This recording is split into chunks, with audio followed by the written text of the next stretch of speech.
Brother കേൾക്കാവോ? Brother കേൾക്കാം ബ്രദറെ. ഓക്കെ, ആരെങ്കിലും ഉണ്ടോ നമുക്ക് മേളിലേക്ക് എടുക്കാനായിട്ട്? ഉണ്ടെങ്കിലും വന്നോട്ടെ, കുഴപ്പമില്ല. എന്തായാലും ബ്രദറെ ഇന്നിരുന്നു. എനിക്ക് കാണാൻ പറ്റുന്നില്ല, മറ്റേ ആ ഇത് ഞാൻ കിട്ടിയിട്ടില്ല, അഡ്മിന്റെ അയ്യോ സോറി സോറി അയ്യോ കുത്ത് കിട്ടിയിട്ടില്ല. അയ്യോ സോറി ബ്രദർ, ഞാൻ തിരക്കിലായി പോയി. ഓക്കെ, ബ്രദർ കോ ഹോസ്റ്റ് ആയതുകൊണ്ട് ഇതിനകത്ത് നേരെ വന്നേക്കുന്നതുകൊണ്ട് ഞാൻ ഓട്ടോമാറ്റിക്കലി അങ്ങനെ ആ വിചാരിച്ചേ. ഓക്കെ. ശരി.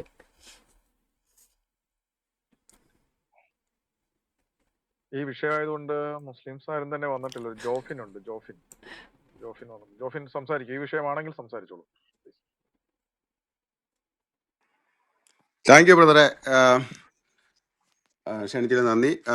എനിക്കൊരു കാര്യം ചോദിക്കാനുള്ളത് എന്തെന്നറിയാമോ, നമ്മുടെ ഈ പുൽവാഹ ആക്രമണത്തിലും മതം നോക്കി അല്ലെങ്കിൽ തുണി പൊക്കി ഇവന്മാർ കൊന്നല്ലോ. അത് കഴിഞ്ഞിട്ട് പല ആക്രമണങ്ങളൊക്കെ നടന്നു. ഇപ്പം റീസെൻ്റായിട്ട് നടന്ന ഒരു സംഭവമുണ്ട്. കുറേ ഡോക്ടർമാർ ഇതിനകത്ത് ഈ തീവ്രവാദികളാവുകയും ഒരുത്തം പൊട്ടിത്തെറിക്കുകയൊക്കെ ചെയ്തു.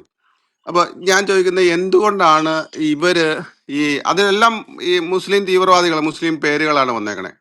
എന്തുകൊണ്ടാണ് നമ്മുടെ കേരളത്തിലുള്ള, അല്ലെങ്കിൽ പ്രത്യേകിച്ച് ഇന്ത്യയിലെ, പ്രത്യേകിച്ച് കേരളത്തിലുള്ള ഒരു മുസ്ലിം സംഘടനകളോ അല്ലെങ്കിൽ പ്രത്യേകിച്ച് നമ്മുടെ ഈ ക്ലബ് ഹൗസിലുള്ള തലോടിയെ പോലെയുള്ള മുസ്ലിം വിശ്വാസികളൊന്നും ഇവരെ എതിർക്കാത്തത്? അതായത് ഇവർ ഇത് പൊട്ടിത്തെറിക്കുന്നു, തീവ്രവാദികളാണ്, നമുക്ക് എല്ലാവർക്കും അറിയാം, ലോകം എല്ലാവരും അറിയുന്നതാണ് കാര്യമാണ്. ഇവർ ഒരു മതം നോക്കി മറ്റുള്ളവരെ കൊല്ലുന്നത്. പക്ഷെ എന്തുകൊണ്ടാണ് അവരെ ഒരു തീവ്രവാദികളെന്ന് പറയാം? അതിനെ എതിർക്കോ ഇല്ല, സപ്പോർട്ട് ചെയ്യുകയില്ല. ഇതെന്താ ഇങ്ങനെ ചെയ്യുന്നത്? അതേ സമയത്ത് സെയിം ടൈമിൽ ഇവര് ഇന്ത്യൻ പ്രതിരോധ മന്ത്രിനെയും അല്ലെങ്കിൽ ഇന്ത്യൻ പ്രധാനമന്ത്രിയെയും ഒക്കെ കുറ്റപ്പെടുത്തുക. കാരണം അതിൻ്റെ എന്തോ സെക്യൂരിറ്റി ഫോൾട്ട് കൊണ്ടാണ് ഇങ്ങനെ വന്നതെന്ന്. അതെന്തുകൊണ്ടാണ് ഇങ്ങനെ നടക്കുന്നത്? എന്നാൽ ചില സ്ഥലത്ത് ചില സമയത്ത് ഈ ചില ഭാഗികമായിട്ട്. പറഞ്ഞത് ഹലോ ബ്രദർ ജോഫിൻ, അതാണ് നമ്മൾ ഇന്ന് എടുത്ത വിഷയം. പറഞ്ഞോളൂ. അതാണ് നമ്മൾ ഇത്ര നേരം സംസാരിച്ചുകൊണ്ടിരുന്നത്. ഞാൻ കുറച്ചു മുമ്പ് കയറി വന്നത്. പക്ഷേ ഇതിനിടയ്ക്ക് ചിലരിൽ ഒരു ചെറിയ മാറ്റങ്ങൾ വന്നു തുടങ്ങിയെന്ന് എനിക്ക് തോന്നുന്നു. കാരണം ഈ കമാൽ പാഷയുടെ ഓഡിയോ ഒക്കെ കേട്ടു, വീഡിയോ ഒക്കെ കണ്ടു. അതിൻ്റെ അകത്തൊക്കെ ചെറിയ തോതിലൊക്കെ ഒരു മാറ്റം വന്നിട്ടുണ്ട്. അപ്പം ഇതിൻ്റെ അകത്ത് മാറ്റം വരാൻ സാധ്യതയുണ്ടോ? അത് ഇവന്മാർ ഇതിൽ തന്നെ സ്റ്റിക്ക് ഓൺ ചെയ്യുന്ന ഒരു സംവിധാനമാണോ ഇവര് ചെയ്യാൻ ബ്രദറെ, പോകുന്നത്? മാറ്റം വരുമോ എന്ന് ചോദിച്ചു കഴിഞ്ഞാൽ, ഇസ്ലാമിനെ സംബന്ധിച്ചിടത്തോളം ഏറ്റവും വലിയൊരു പ്രത്യേകത എന്ന് വെച്ചാൽ അവരുടെ പ്രവാചകനും അവരുടെ അടിസ്ഥാന പ്രമാണ ഗ്രന്ഥവുമാണ് ഈ ജിഹാദ് ചെയ്യാൻ പഠിപ്പിക്കുന്നതും പ്രോത്സാഹിപ്പിക്കുന്നതും. അപ്പോൾ അതിനെ അവർ മാറ്റുക എന്ന് പറഞ്ഞാൽ അവർ ഇസ്ലാം മതം ഉപേക്ഷിക്കുക എന്നുള്ളതാണ്, അല്ലാതെ മറ്റൊരു ഓപ്ഷൻ ഇല്ല. അതായത് ഇതൊരു ഏതെങ്കിലും ഒരു മതപണ്ഡിതൻ കൊണ്ടുവന്ന ഒരു പഠിപ്പിക്കലല്ല ഇത്. ഏതെങ്കിലും ഒരു മതപണ്ഡിതൻ കൊണ്ടുവന്നൊരു വ്യാഖ്യാനമല്ല ഇത്. ഖുറാൻ എന്ന് പറയുന്ന പുസ്തകവും അതിൻ്റെ പ്രവാചകൻ എന്ന് അറിയപ്പെടുന്ന മുഹമ്മദിൻ്റെ പഠിപ്പിക്കലുകളുമാണ് ജിഹാദ് എന്ന് പറയുന്നത്. ആ ജിഹാദ് എന്ന് പറഞ്ഞുകൊണ്ട് അദ്ദേഹം വാഴ്ത്തിയ സംഭവങ്ങളെല്ലാം പാവത്തുങ്ങളായ, അതായത് സാധാരണക്കാരായ അമുസ്ലിങ്ങളെ ഒരു കാരണമില്ലാതെ കൊന്നൊടുക്കുക. ഇപ്പൊ ഒരു യുദ്ധത്തിൽ കൊല്ലുന്നത് അല്ലെന്ന്. ഇപ്പൊ യുദ്ധത്തിൽ പട്ടാളക്കാരെ അങ്ങോട്ടും ഇങ്ങോട്ടും സൈന്യങ്ങൾ യുദ്ധം ചെയ്യുമ്പോൾ മരണം സംഭവിക്കും, അത് പോട്ടെ, ദാറ്റ്സ് എന്താ പറയുക, ലോ ഓഫ് വാർ, നമ്മൾ അതങ്ങനെ കണക്കുവാക്കാം. പക്ഷെ ഇത് യുദ്ധമല്ല. വഴിയാത്രക്കാരായിട്ട് കച്ചവടക്കാരായിട്ട് പോകുന്ന കച്ചവട സംഘങ്ങൾ രാത്രിയിൽ മുഹമ്മദിന്റെ എഴുത്തുമായിട്ട് പതുങ്ങി അവരോടൊപ്പം ചേർന്ന് നടക്കുന്നു, കൂട്ടുകാരെ പോലെ ഹജ്ജിന് വന്ന പാവത്തുങ്ങളാന്നുള്ള രീതിയിൽ നടക്കുന്നു. ഇരുട്ടുവാക്കായപ്പോഴേക്കും രാത്രിക്ക് രാത്രി മാക്സിമം ആളുകളെ കൊന്നൊടുക്കി അവരുടെ സമ്പത്തും എല്ലാം കൊള്ളയടിച്ചുകൊണ്ട് പോകുന്നു. അങ്ങനെ ചെന്ന ആളുകളെ, അങ്ങനെ അൽ ഹദ്രാമിയെ കൊന്നിട്ട് ചെന്ന അബ്ദുള്ള ഇബ്നു ജയ്ഷിനെയും കൂട്ടരെയും മുഹമ്മദ് പറയുന്നു, നിങ്ങളാണ് മക്കളെ 110% മുസ്ലിങ്ങൾ, നിങ്ങൾ ചെയ്തത് അള്ളാഹുവിൻ്റെ മാർഗത്തിൽ ജിഹാദാണ്, നിങ്ങൾക്കാണ് കാരുണ്യമുള്ളത് എന്ന് പറഞ്ഞുകൊണ്ട് പ്രോത്സാഹിപ്പിക്കുന്നു. അപ്പം അന്ന് സൗദി അറേബ്യയിലെ മക്കൾക്കടുത്തുള്ള വഴിയോരത്ത് പൊട്ടിച്ച് ഭീകരാക്രമണം നടത്തിയ ആളുകളെ കൊന്നെങ്കിൽ, ഇന്ന് അത് കൊല്ലാൻ പോകുമ്പോഴവർ പറയുന്നത് രക്തസാക്ഷിയാകാൻ ഭയമുള്ളവർ ഞങ്ങളുടെ വരണ്ടെന്നാണ് അബ്ദുള്ള ഇബ്നു ജയ്ഷ് പറയുന്നത്. അതായത് അവര് ചാവേറാക്രമണം നടത്താനാണ് പോകുന്നത്. ഈ ഖുറൈശികളുടെ കയ്യിൽ ആയുധമില്ലാഞ്ഞുകൊണ്ട് മാത്രം ഇവന്മാരും ചത്തില്ല എന്ന് മാത്രമേ ഉള്ളൂ. അവരെ ആക്രമിച്ച് ആ പാവത്തുകളുടെ കയ്യിൽ കച്ചവടക്കാരായിട്ട് പോകുന്നുണ്ട്, അവരുടെ കയ്യിൽ വലിയ ആയുധങ്ങളൊന്നും ഇല്ലായിരുന്നു. ഇവന്മാർ രാത്രി കൂടെ നിന്നവന്മാർ രാത്രി ആക്രമിച്ച് ഈ ആളുകളെല്ലാം കൊന്ന് സ്വത്തും കൊള്ളടിച്ചു പോകുന്നു. ഈ പറയുന്ന റെഡ് ഫോർട്ടിൽ ഇവന്മാരെന്താ ഇത് അതേ കാര്യം തന്നെ, വഴിവെക്കല്, ഇവന്മാരെ ബോംബ് പൊട്ടിച്ച ആളുകളെ കൊല്ലുന്നു. മുഹമ്മദ് എന്ത് പറയും? അപ്പോൾ നിങ്ങൾ ചെയ്തത് നല്ലതാണ്, നിങ്ങൾ അള്ളാഹുവിൻ്റെ കാരുണ്യം ലഭിച്ചവരാന്ന് മുഹമ്മദ് പറയും. അപ്പോൾ ഇവർ തള്ളണമെങ്കിൽ, ജിഹാദിനെ തള്ളണമെങ്കിൽ, ഭീകരാക്രമണത്തെ തള്ളണമെങ്കിൽ, ചാവേർ ബോംബിനെ തള്ളണമെങ്കിൽ, അജ്മൽ കസബിനെ തള്ളണമെങ്കിൽ, ബിൻ ലാദനെ തള്ളണമെങ്കിൽ, ഈ ഡോക്ടർ ഉമർ നബിയെ തള്ളണമെങ്കിൽ ഇവരാരെ തള്ളണം? പ്രവാചകനെ തള്ളണം. പ്രവാചകനെ തള്ളാൻ ഇവർക്ക് പറ്റിയാൽ ഇവർ ഇസ്ലാം മതം ഉപേക്ഷിക്കും. അപ്പോൾ ഒന്നുകിൽ മുസ്ലിം അല്ലാതാകുക, എക്സ് മുസ്ലിം ആകുക, മുർത്തതാകുക, അതല്ലെങ്കിൽ ഭീകരവാദിയായിട്ട് ജീവിക്കുക എന്ന ഒരു ഗതികേടിലാണ് ഇസ്ലാം മതസമൂഹം. അതൊരു ഗതികേടാണ് ശരിക്കും പറഞ്ഞു കഴിഞ്ഞാൽ. ഒന്നുകിൽ സ്വയം ഒരു പൊട്ടിച്ചെതറുന്ന ആത്മഹത്യ ചാവേർ ബോംബായി മാറുക, അതല്ലെങ്കിൽ സ്വന്തം മതം, ഇത് ജനിച്ചു വീണ മതം ഉപേക്ഷിക്കേണ്ടി വരിക. രണ്ടിനിടയ്ക്ക് ഒരു മധ്യവർത്തിത്വം അവർക്കില്ല. അപ്പൊ ഈ രണ്ട് ഓപ്ഷനേ ഉള്ളൂ. അപ്പൊ കമാൽ പാഷ മതം മാറിയില്ലെങ്കിൽ കമാൽ പാഷ ഇത്തിരി മാറി എന്ന് പറയുന്നതിനോട് എനിക്ക് യോജിക്കാൻ പറ്റില്ല. ഒന്നുകിൽ മുഹമ്മദിനെ ഉപേക്ഷിക്കുക, അല്ലെങ്കിൽ ചാവേറാകുക. ഇതിനല്ലാതെ അവർക്ക് ഇതിനിടയ്ക്ക് ഒരു ഓപ്ഷൻ ഇല്ല. ഓക്കെ ബ്രദറെ, ഇതിൻ്റെ അകത്ത് ഞാൻ കമാൽ പാഷ പറഞ്ഞ ഒരു കാര്യം നോട്ടീസ് ചെയ്തത്, അതായത് നമ്മുടെ സെൻറ് റീത്ത സ്കൂളിൽ ഒരു തട്ടമിടുന്ന വിഷയത്തിൽ വന്നപ്പോൾ ഇവന്മാരെല്ലാം പറഞ്ഞല്ലോ, കന്യാസ്ത്രീകളായിട്ട് അവർക്ക് മുഴുവൻ തട്ടമുണ്ട്, ഞങ്ങളുടെ ഇച്ചിരി തട്ട് കിട്ടാൻ എന്താ പ്രശ്നം എന്ന് പറഞ്ഞല്ലോ. അപ്പോൾ അവിടെ ഒരു ഭയങ്കര ഒരു ആർഗ്യുമെന്റ് പോലെയാണ് ഇവർ ആ വിഷയം പൊക്കിക്കൊണ്ടുവന്നത്. പക്ഷെ അതിൻ്റെ അത് മുഴുവനായിട്ട് ഇവർ തകർന്നടിഞ്ഞ് ആ പെങ്കൊച്ചിനെ അവിടെ നിന്ന് മാറ്റി ആ വിഷയങ്ങളെല്ലാം എന്തുവാ മല പോലെ വന്ന് ഷൂ പോലെയായി പുറത്തു പോവുകയും ഇവരെല്ലാം പ്രതിരോധത്തിലാവുകയും ചെയ്തു.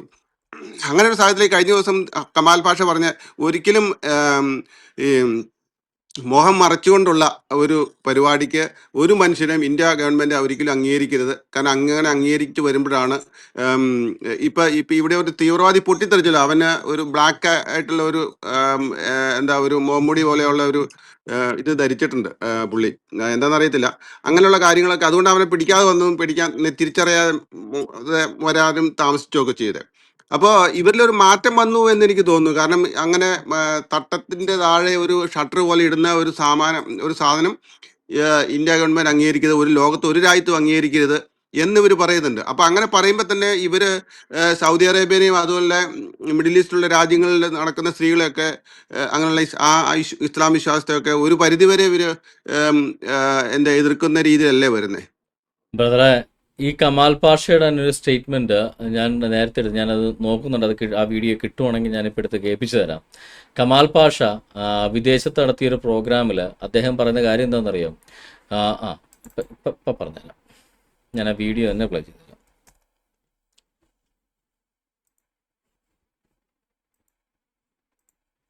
ഇത് റിയാദിൽ നടന്നൊരു പ്രോഗ്രാമാണ്. റിയാദ് ഒരു ഇസ്ലാഹി എന്ന് പറയുന്നൊരു പ്രോഗ്രാം നടന്നതാണ്.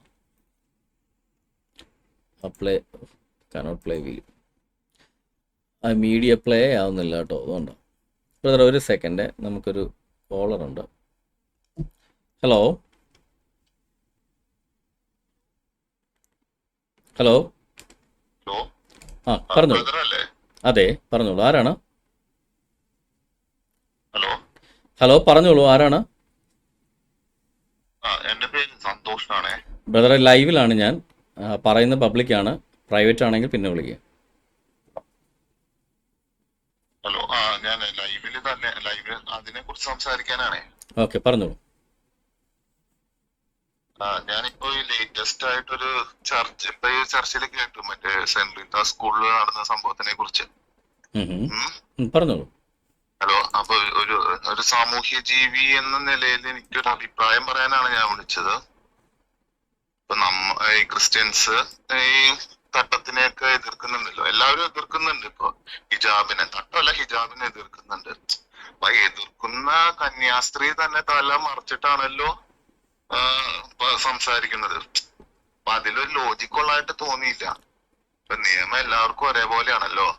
അപ്പൊ ആ കുട്ടി വന്നു, തട്ടുവിട്ട് ഹിജാബ് ഇട്ട് വന്നു. അപ്പൊ നമ്മളതിനെ വിമർശിക്കുമ്പോ നമ്മളത് ഉപയോഗിക്കരുതല്ലോ. Okay, alright. ഞാനൊരു ഇതിന് മറുപടിയായിട്ട് ഞാനൊരു സിറ്റുവേഷൻ തന്നെ പറയാം. നാളെ ഒരു നല്ലൊരു ബ്രിഗേഡിയറിൻ്റെ അല്ലെങ്കിൽ ഒരു ജനറലിൻ്റെ, ആർമി ജനറലിൻ്റെ യൂണിഫോമും തൊപ്പിയും വെച്ചുകൊണ്ട് നാളെ ഒരു ആർമി ക്യാമ്പിലേക്ക് നമ്മൾ നടന്നു ചെന്നാൽ എന്ത് സംഭവിക്കും? ആർമിക്കാരെല്ലാം കൊണ്ട് നമ്മളെ ചെണ്ട കൊട്ടും. അപ്പോൾ നമ്മളെന്താ പറയുന്നത്? എടാ ജനറലിന് തൊപ്പി വെക്കാം, ജനറലിന് ഉടുപ്പിടാം, പിന്നെ എനിക്കെന്താ ഇട്ടാ? ഞാനിടാം, എനിക്കിടാൻ പാടില്ല, നിങ്ങൾ ഇടാൻ പാടില്ല എന്ന് പറയുന്നതിനകത്ത് വല്ല ലോജിക്കും ഉണ്ടാവുമോ? അതൊരു സിവിൽ അതൊരു യൂണിഫോം കോഡ് പോലെ ഉണ്ടല്ലോ. അതായത് മിലിറ്ററിക്ക് ഒരു യൂണിഫോം കോഡുണ്ട് ആണ്. അതുപോലെ മിലിറ്ററിക്ക് ഒരു യൂണിഫോം കോഡുള്ള പോലെ ഓരോ സന്യസ്ത സമൂഹത്തിനും ഓരോരോ യൂണിഫോം കോഡുണ്ട്. ചിലർക്ക് സാരിയാണ്, ചിലർക്ക് പ്രത്യേക വെള്ള വസ്ത്രമാണ്, ചിലർക്ക് അത് അവരുടെ സന്യസ്ത സമൂഹത്തിന്റെ യൂണിഫോം കോഡാണ്. അവരുടെ സന്യസ്ത സമൂഹത്തിനൊരു യൂണിഫോം കോഡ് ഉണ്ടെന്ന് പറഞ്ഞ് എല്ലാവരും ആ യൂണിഫോം ഇടണമെന്ന് പറഞ്ഞു കഴിഞ്ഞാൽ അതിനകത്തൊരു ലോജിക്കില്ല. അതിപ്പോൾ എല്ലാവരും പോലീസിന്റെ തൊപ്പി വെച്ച് നടക്കണമെന്ന് പറഞ്ഞ പോലെയാ. പോലീസ് പിടിക്കാൻ വന്നു കഴിഞ്ഞാൽ നിങ്ങൾക്ക് തൊപ്പി വെക്കാൻ പറ്റും, എനിക്കും തൊപ്പി വെച്ചൂടെ എന്ന് ചോദിക്കുന്ന യുക്തിയല്ലേ? ഒരു സ്കൂളിൽ വിദ്യാർത്ഥികൾക്കാണ് സമ്പത്തിന്റെയും ജാതിയുടെയും മതത്തിന്റെയും വ്യത്യാസം അനുഭവപ്പെടാതിരിക്കാൻ യൂണിഫോം ആക്കണം, അല്ലാതെ പഠിപ്പിക്കുന്ന അധ്യാപകർക്കല്ല. അല്ല, എന്തിന്റെ ഐഡന്റിറ്റി ബ്രദറെ കേട്ടില്ല? ബ്രദറെ കേട്ടില്ല, ഒരു സെക്കൻഡ് ഞാൻ കേട്ടില്ല. എന്തിന്റെ ഐഡന്റിറ്റി എന്ന് പറഞ്ഞേ? അത് കേട്ടില്ല. ഐഡന്റിറ്റി ഇപ്പൊ ക്രിസ്ത്യൻസിന്റെ ഒരു സിമ്പിൾ എന്ന് പറഞ്ഞ പോലെയാണ് ഈ പറയുന്ന എന്താ സ്കാർഫ്. അതുപോലെ തന്നെ ഒരു സിമ്പിളാണ്, ഒരു അവരെ റെപ്രസെന്റ് ചെയ്യുന്ന ഒരു സിമ്പിളാണ്. അതായത് ബ്രദർ പറയുന്നത് അവരുടെ മതത്തിന്റെ ആ നിയമം ആയതുകൊണ്ട് നമ്മളത് അംഗീകരിച്ച് കൊടുക്കണം എന്നല്ലേ ബ്രദർ ഇപ്പൊ ഉദ്ദേശിച്ചത്? അവരുടെ മതം പ്രാക്ടീസ് ചെയ്യുന്നവർക്ക് അവകാശമുണ്ട്, അതുകൊണ്ട് അവരുടെ മതത്തിന്റെ ആ ഒരു സിമ്പലിനെ നമ്മൾ അംഗീകരിച്ച് കൊടുത്താൽ എന്താണ് എന്നല്ലേ ബ്രദർ ഉദ്ദേശിച്ചത്? ഓക്കെ, ഞാൻ അതിന്റെ ഉത്തരം പറയാം. ആണ് ഇപ്പൊ പഞ്ചാബികള് സിഖ് അല്ല ബ്രദർ, അത് ഞാനും അംഗീകരിക്കുന്നു. പഞ്ചാബികള് സിഖുകാര് തലപ്പാവ് വെക്കുന്നില്ലേ? അതോ എല്ലാ രാജ്യങ്ങളും അംഗീകരിക്കുന്നു? പല രാജ്യത്തും പിന്നെ അപ്പൊ ഇതിന്റെ മറുപടി കൂടെ ഞാൻ പറയാം. ഇസ്ലാമില് ഈ പഞ്ചാബികള് സിഖുകാര് തലപ്പാവ് വെക്കുന്നു, ഓക്കെ, അതവരുടെ മതാചാരം, ഓക്കെ ഫൈൻ. അപ്പൊ അതുപോലെ ഇസ്ലാമിലെ മതാചാരം നമ്മൾ അനുവദിച്ചു കൊടുക്കണം എന്നൊരു തീരുമാനം എടുത്താൽ എന്ത് സംഭവിക്കുമെന്ന് കൂടെ നമ്മൾ അറിയണമല്ലോ. ഇപ്പൊ പഞ്ചാബികൾക്ക് അവരുടെ മതാചാരം അനുസരിച്ച് സിഖ് തലപ്പാവ് വെച്ചുകൊണ്ട് വരാൻ നമ്മൾ അവരെ അനുവദിച്ചാൽ എന്ത് സംഭവിക്കുമെന്ന് വെച്ചാൽ പ്രത്യേകിച്ച് ഒന്നും സംഭവിക്കില്ല, നമുക്കൊരു വ്യത്യാസവും വരില്ല. പക്ഷെ അതേപോലെ ഇസ്ലാമിലെ ഹിജാബ് എന്ന് പറയുന്ന അവരുടെ മതാചാരം നമ്മൾ സ്കൂളിൽ അനുവദിച്ചാൽ എന്ത് സംഭവിക്കും എന്ന് പരിശോധിക്കണമല്ലോ. അത് ന്യായമല്ലേ? എന്ത് സംഭവിക്കും? ഇസ്ലാമിലെ ഹിജാബ് എന്ന് പറയുന്നത് പുരുഷൻ സ്ത്രീയെയും കാണാൻ പാടില്ല, സ്ത്രീ പുരുഷനെയും കാണാൻ പാടില്ല, അത്തരത്തിലുള്ളൊരു മറയാണ് ഇസ്ലാമിലെ ഹിജാബ് എന്ന് പറയുന്നത്. അതായത് ഇസ്ലാമിലെ ഹിജാബ് എന്ന് പറഞ്ഞു കഴിഞ്ഞാൽ സ്ത്രീകൾ കംപ്ലീറ്റ് ആയിട്ട് കണ്ണ് പോലും പുറത്ത് കാണാത്ത വിധം ചാക്കിനകത്ത് കയറണം. ഓക്കെ, തെളിവ് വേണോ? 1 by 1 ആയിട്ട് വേണേൽ തെളിവ് വരാം. കഴിഞ്ഞ പ്രോഗ്രാമിന് എടുത്തുകൊണ്ടാണ് ഞാൻ റിപ്പീറ്റ് ചെയ്യാത്തത്. നമ്മുടെ സമൂഹത്തിലും ഇതുപോലെ പൗരോഹിത്യ സമ്പ്രദായത്തിൽ ഇതുപോലെ തന്നെ അല്ല, നമ്മുടെ സമൂഹത്തിൽ എവിടാണ് സഹോദര, നമ്മുടെ സമൂഹത്തില് എവിടാണ് ഇസ്ലാം മറ്റും ഇന്നും വളരെ പ്രാകൃതമായിട്ട് മിണ്ടാൻ പോലും പാടില്ല. ഞാനൊരു സഹോദരിനെ കാണാൻ പോയിട്ടുണ്ട്. ഒരു മിണ്ടാമടം എന്നൊരു കൺസെപ്റ്റാണ് അവർ ഫോളോ ചെയ്യുന്നത്. അതായത് തടവറയിൽ ജീവിക്കുന്ന പോലെയാണ് അവർ ജീവിക്കുന്നത്. അല്ല, അത് അവര് സ്വയം ഓപ്റ്റ് ചെയ്ത് അല്ല ബ്രദറെ, നമ്മള് ബ്രദർ മിണ്ടാമടത്തിൽ ബ്രദർ പോയിട്ടുണ്ട് ആണോ? എല്ലാ ക്രിസ്ത്യാനികളും മിണ്ടാതെ നടക്കുവാണോ? മിണ്ടാതിരിക്കണമെന്ന് നിർബന്ധം ആരെങ്കിലും പിടിച്ചിട്ടുണ്ടോ? ആരാണ്?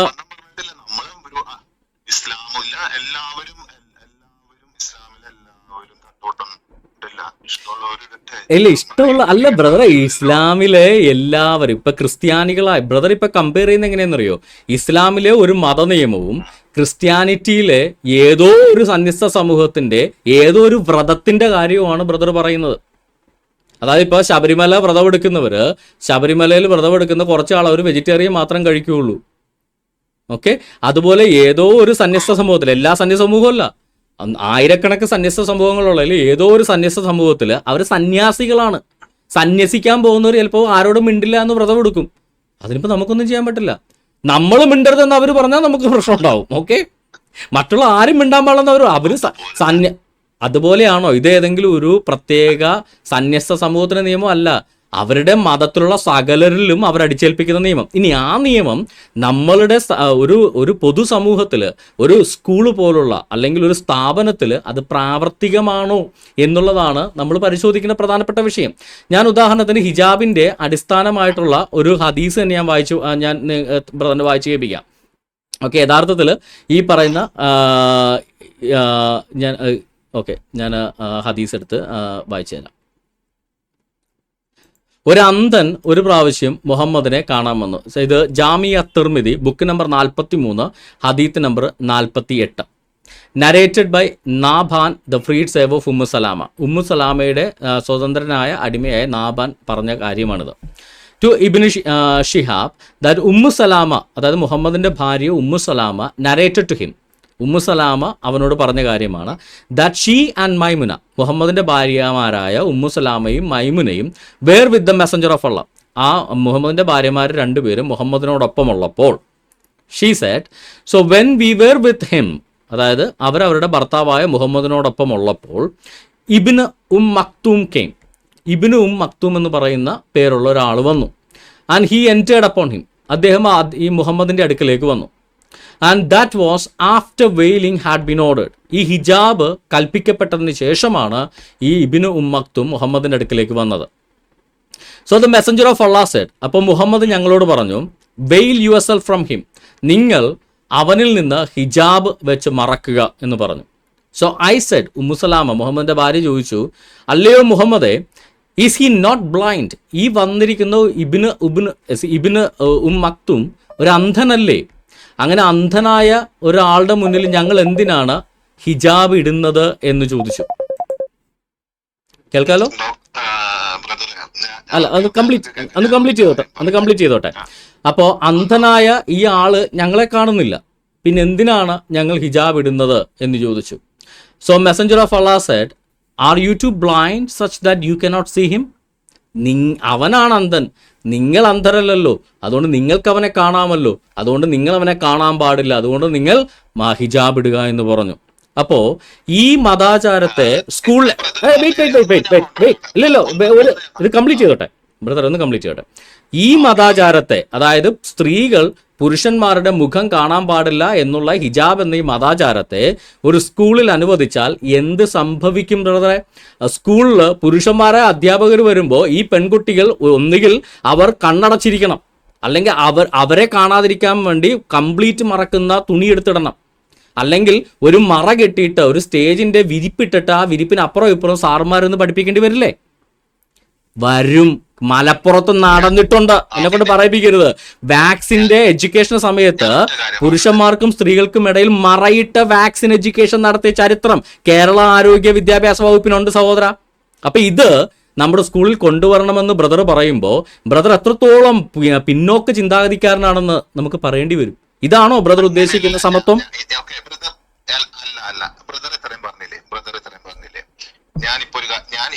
ഞാൻ പറഞ്ഞോളെ ബ്രദർ കേക്ക്, ബ്രദർ ഇത്രയും പറഞ്ഞല്ലോ, ഞാൻ പറഞ്ഞു ബ്രദർ കേക്ക്. ഇപ്പൊ സ്ത്രീകൾ, അന്ധന സ്ത്രീകൾക്ക് കാണാം, ഇപ്പോഴും കാണാം, ഹിജാബ് ഇട്ടാലും കാണാം, ഹിജാബ് ഇട്ടില്ലെങ്കിലും കാണാം, അവരെ കണ്ണൊരിക്കലും മറക്കുന്നില്ല. പിന്നെ അവരുടെ ഒരു യൂണിഫോം, ഇപ്പൊ നമുക്ക് അസഹിഷ്ണുത തോന്നുന്നുണ്ടെങ്കിൽ നമ്മൾ അതിനെ മൈൻഡ് ചെയ്യാണ്ടിരുന്നാൽ പോരെ? അവര് ആവശ്യമുള്ളത് ഇട്ടെ, നമ്മളെന്തിനാ അത് ഏറ്റി പിടിക്കാൻ നിക്കണേ? നമ്മൾ അവരെ പ്രൊവോക്ക് ചെയ്യുമ്പോഴാണ് അവര് അതിലും കൂടുതൽ പ്രൊവോക്കപ്പെടണേ. അപ്പോഴാണ് ഈ തമ്മിത്തല്ല് കൂടുതൽ. നമ്മളെന്തിനാ ഇത് മൈൻഡ് ചെയ്യാൻ നിൽക്കുന്നത്? അവര് ആവശ്യമുള്ളത് അവരിടട്ടെ, അവർക്ക് സ്വയം തോന്നിക്കുമ്പോ കുറച്ച് നാളെ അല്ല സഹോദര, അവരാവശ്യം കേംബ്രദറെ പറയുന്ന ഇദ്ദേഹം കേൾക്കാൻ പറ്റില്ല, അതുകൊണ്ടാ. ഇത് ഇദ്ദേഹം വാട്സപ്പിലാ, ഇതെല്ലാം കൂടെ 3 ഇതാ. അല്ല കേംബ്രദർ ഇവിടെ ഇപ്പൊ പറഞ്ഞ കമന്റ് എന്ന് വെച്ചാല്, അങ്ങനെ നിർബന്ധമുള്ളവര് അവർക്ക് പറ്റിയ സ്കൂളിൽ പഠിച്ചാൽ പോരാ. എൻ്റെ പൊന്നു സഹോദര, മുസ്ലിം എഡ്യൂക്കേഷൻ സൊസൈറ്റി MES നടത്തുന്ന സ്കൂളിൽ പോലും ഈ ഇസ്ലാമിക മതാചാരപ്രമുള്ള ഹിജാബ് നിരോധിച്ചിട്ടുള്ളതാണ്. ഇസ്ലാമിക മതാചാരപ്രകാരമുള്ള ആ പുരുഷനെയും സ്ത്രീയെയും പരസ്പരം വേർതിരിക്കുന്ന വസ്ത്രധാരണങ്ങൾ ഈ പറയുന്ന മുസ്ലിം എഡ്യൂക്കേഷൻ സൊസൈറ്റി, നമ്മുടെ മുഹമ്മദ് ഫസൽ ഗഫൂറിൻ്റെയൊക്കെ MES, കേരളത്തിലെ ഏറ്റവും വലിയ മുസ്ലിം വിദ്യാഭ്യാസ സ്ഥാപനം, അവർ പോലും നിരോധിച്ചിട്ടുള്ള. അപ്പം ഈ ഹിജാബിനെ, ഇസ്ലാമിക ഈ മതാചാരത്തെ, ഈ മതാചാരം ഒന്നും വിളിക്കാൻ പറ്റില്ല അതിനെ, ഈ എന്താ പറയുക അന്ധകാരത്തിൻ്റെ ജാഹിലിയുടെ ആചാരത്തെ കേരളത്തിലെ സ്കൂളിലേക്ക് കൊണ്ടുവരണമെന്ന് ബ്രദർ വാശി പിടിക്കുന്നത് കഷ്ടമല്ലേ സഹോദര? എനിക്കൊരു വാശിയില്ല, അല്ല ബ്രദറെ, താങ്കൾ പറയുന്നത് അല്ല മുസ്ലിങ്ങളുടെ സമുദായത്തിൽപ്പെട്ടവര് അന്ന് വന്നിട്ടുണ്ടായിരുന്നു. ബ്രദറെ തട്ടമിട് ഹലോ ബ്രദറെ, തലയിൽ തട്ടവിടുന്നതല്ല, അവർക്ക് ഇസ്ലാമിക മതം ആചരിക്കാനുള്ള ഹിജാബ് അനുവദിക്കണമെന്നാണ് അവരുടെ ആവശ്യം. അല്ലേ? അങ്ങനെ തന്നെയല്ലേ ആവശ്യം? ഞങ്ങളുടെ മതത്തിന്റെ ഞങ്ങളുടെ മതത്തിന്റെ ആചാരമായ ഹിജാബ് ഇടാൻ അനുവദിക്കണം. It's an essential religious practice. അതാണ്. അല്ല, ഹലോ സഹോദര, ഈ ബ്രദറെ, ഈ കേസ് ഇവിടെ അല്ല തുടങ്ങിയത്. ഈ കേസ് തുടങ്ങി 2018 ഹൈക്കോടതിയിലാണ് ഈ കേസ് ആദ്യം വരുന്നത്. അവിടെ പോലും എസെൻഷ്യൽ റിലീജിയസ് പ്രാക്ടീസ് ആണ്, അതുകൊണ്ട് ഞങ്ങളെ അനുവദിക്കണം. ഞങ്ങൾക്ക് നിർബന്ധമായും പാലിക്കേണ്ട മതാചാരമാണ് സിഖുകാരെ പോലെ, അതുകൊണ്ട് അനുവദിക്കണം എന്ന് പറഞ്ഞാണ് കേസ് പോലും ഫയൽ ചെയ്തിട്ടുള്ളത്. എസെൻഷ്യൽ റിലീജിയസ് പ്രാക്ടീസ് വെച്ച ഹിജാബ് ഇതാണ്. ആണോ? എന്റെ പൊന്നു സഹോദര ബ്രദറെ, ഒരു പൊതുസമൂഹത്തില്, ഒരു സെക്യുലർ മതേതര വിദ്യാഭ്യാസ സ്ഥാപനത്തില് ഇതുപോലെ ആണും പെണ്ണും മറകെട്ടി ഇരിക്കണമെന്ന് പറഞ്ഞാൽ അവർക്ക് ഇഷ്ടമാണ്, അവർ മറകെട്ടി ഇരുന്നോട്ടെ വെച്ചാൽ താങ്കൾ നാളെ എന്ന ഒരു കാര്യം ചെയ്യും. എല്ലാ സ്കൂളിലും പോയിട്ട് മുസ്ലിം പെൺകുട്ടികളുണ്ടെങ്കിൽ ആ സ്കൂളിലെല്ലാം വിരി കെട്ടി ആൺപിള്ളേരെയും പെൺപിള്ളേരെയും, ആൺ സാറുമാരെയും പെൺ സാറുമാരും തമ്മിൽ ഒരു സാരി കെട്ടി അങ്ങ് വേർതിരിക്കും, മുസ്ലിം ലീഗിന്റെ ജില്ലാ സമ്മേളനം നടക്കണ പോലെ.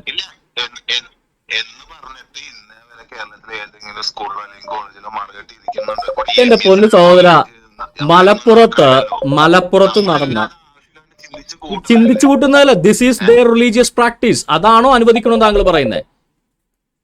അതാണോ? അല്ല ബ്രദറെ, മുസ്ലിങ്ങളുടെ ഈ റിലീജിയസ് പ്രാക്ടീസ്, മുസ്ലിങ്ങളുടെ ഖുറാനും ഹദീത്തും അനുസരിച്ചുള്ള അവരുടെ ശരീഅത്ത് അനുസരിച്ചിട്ടുള്ള ഈ റിലീജിയസ് പ്രാക്ടീസ് അനുവദിച്ചു കൊടുക്കണമോ വേണ്ടയോ? അതാദ്യം പറ. അത് ഇസ്ലാമിലെ മതത്തിൽ ബ്രദറെ, ഇസ്ലാമിലെ മതത്തില് വിപ്ലവം കൊണ്ടുവരല്ലോ, അവിടെ പ്രവാചകനെ തള്ളിപ്പറയലോ ഒരു ക്രിസ്ത്യാനിയുടെ പണിയല്ലല്ലോ.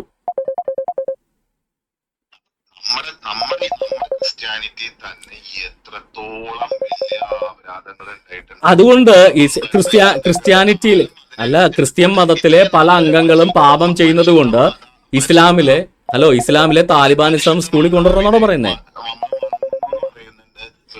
അത് ഹലോ സഹോദര, യേശുക്രിസ്തുവിന്റെ അമ്മ മറിയത്തെ വണങ്ങുകയോ ആരാധിക്കുകയോ ചെയ്യുന്ന കാര്യത്തിൽ ക്രിസ്ത്യാനികൾക്ക് ഡിസ്പ്യൂട്ട് ഉണ്ടെന്ന് പറഞ്ഞ് ഈ പറയുന്ന 1400 വർഷത്തിന് മുമ്പ് ഏതോ അറബി നാട്ടിലുണ്ടായ ദുരാചാരത്തെ കേരളത്തിൽ കൊണ്ടുവരണമെന്ന് താങ്കൾ പറയുന്നതിനകത്ത് ലോജിക്ക് എന്താ സഹോദര പറഞ്ഞത്? ഇപ്പൊ എനിക്കും വ്യക്തമായി, താങ്കൾക്കും വ്യക്തമായി, കേൾവിക്കാർക്കും വ്യക്തമായി. നമുക്ക് അടുത്തൊരു കോളിലേക്ക് പോവാം.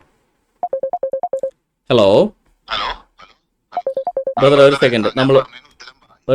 അത് ഉത്തരം പറഞ്ഞു. അടുത്തൊരു കോളും കൂടെ ഉണ്ട്, ഒന്ന് ബ്രദർ വെയിറ്റ് ചെയ്യും. അടുത്തൊരു കോളും. എന്റെ പൊന്ന് സഹോദര, കേട്ട കേൾവിക്കാർക്കും മനസ്സിലായി, താങ്കൾക്കും മനസ്സിലായി. ഇനി വെറുതെ കിടന്ന് ഉരുളണ്ട, നമുക്ക് അടുത്ത കോളിലേക്ക് പോവാം.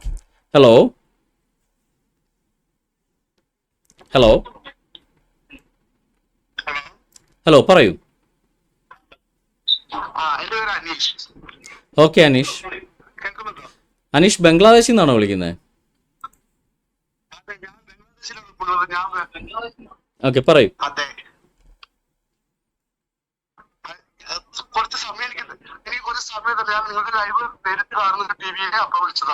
പറഞ്ഞോളൂ.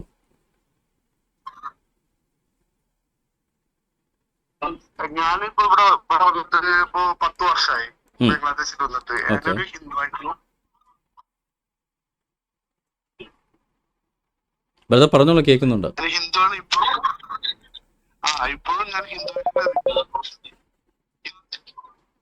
ഹിന്ദുവായിട്ട് ജീവിക്കുന്നത്. പക്ഷെ ആർക്കും അറിയില്ല ഞാൻ ഹിന്ദു ആണെന്ന്. എന്റെ വൈഫ് മുസ്ലിമാണ്, ഇത്ര ആളാണ് ബംഗ്ലാദേശിയാണ്. ഓക്കെ പറഞ്ഞോളൂ ബ്രദർ, കേൾക്കുന്നുണ്ട്. പക്ഷെ അതായത് ഞാൻ ഇങ്ങനെ പറയുന്നത് കുറച്ച് കഴിഞ്ഞിട്ടാണ് കേൾക്കുന്നത് ഇതിലേക്ക്. ആണോ? ഓക്കെ, ഞങ്ങൾക്ക് എന്തായാലും ക്ലിയർ ആയിട്ട് കേൾക്കാം. ബ്രദർ കണ്ടിന്യൂ ചെയ്തോളൂ.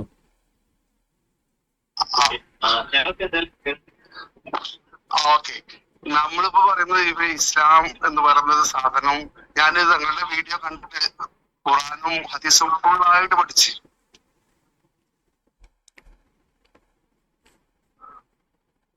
ഇവിടുത്തെ കൊച്ചു കുട്ടികളോട് പോലും ചോദിച്ചാലും അവർക്ക് ഹിന്ദുക്കള് മറ്റുള്ള മതസ്ഥരൊന്നും ഒരു എങ്ങനെയാണ് അവര് ചിന്തിക്കുന്നത്, മദ്രസയിൽ പഠിപ്പിക്കുന്നത് എല്ലാതും വളരെ മോശമായിട്ടുള്ള കാര്യങ്ങളാണ്.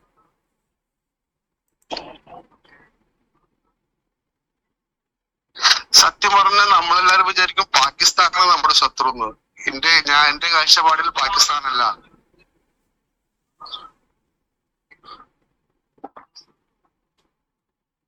ബംഗ്ലാദേശ് എന്ന് പറയുന്നത് അവര് ഹിന്ദുക്കളെ എങ്ങനെയാണ് കാണുന്നത്? സത്യം പറഞ്ഞ പട്ടി നായകനൊക്കെ ഒരു വിലയുള്ളൂ. ബ്രദറെ, അങ്ങനെ കാണുന്നതിന് കാരണമുണ്ട്. ഒരു നായയെ പോലെ അല്ലെങ്കിൽ ഒരു അയിത്ത ജാതിയെ പോലെ അമുസ്ലിങ്ങളെ കാണുന്നതിനൊരു കാരണമുണ്ട്. പ്രത്യേകിച്ച് ഹിന്ദുക്കളെ കാണുന്നതിനൊരു കാരണമുണ്ട്. ഖുറാനിലെ 9-ാമത്തെ സൂറത്ത് തൗബയിൽ പറയുന്നത് അവിശ്വാസികളാണെങ്കിൽ അവർ നജിസാണ് എന്നാണ്. നജിസ് എന്ന് വെച്ച് കഴിഞ്ഞാൽ അവിശ്വാസികൾ നജിസാണെന്ന് പറഞ്ഞാൽ അവിശ്വാസികൾ ഈ അറക്കപ്പെട്ടവർ, അതായത് എന്താ പറയുക, അയിത്തം എന്നൊക്കെ പറയാം, അശുദ്ധർ ആണ് എന്നാണ് പഠിപ്പിക്കുന്നത്. അപ്പോൾ അവിശ്വാസികൾ ഈ ഖുറാനിൽ നജിസ് എന്ന് പറയുന്നത് വളരെ ചുരുക്കം കാര്യങ്ങളെ.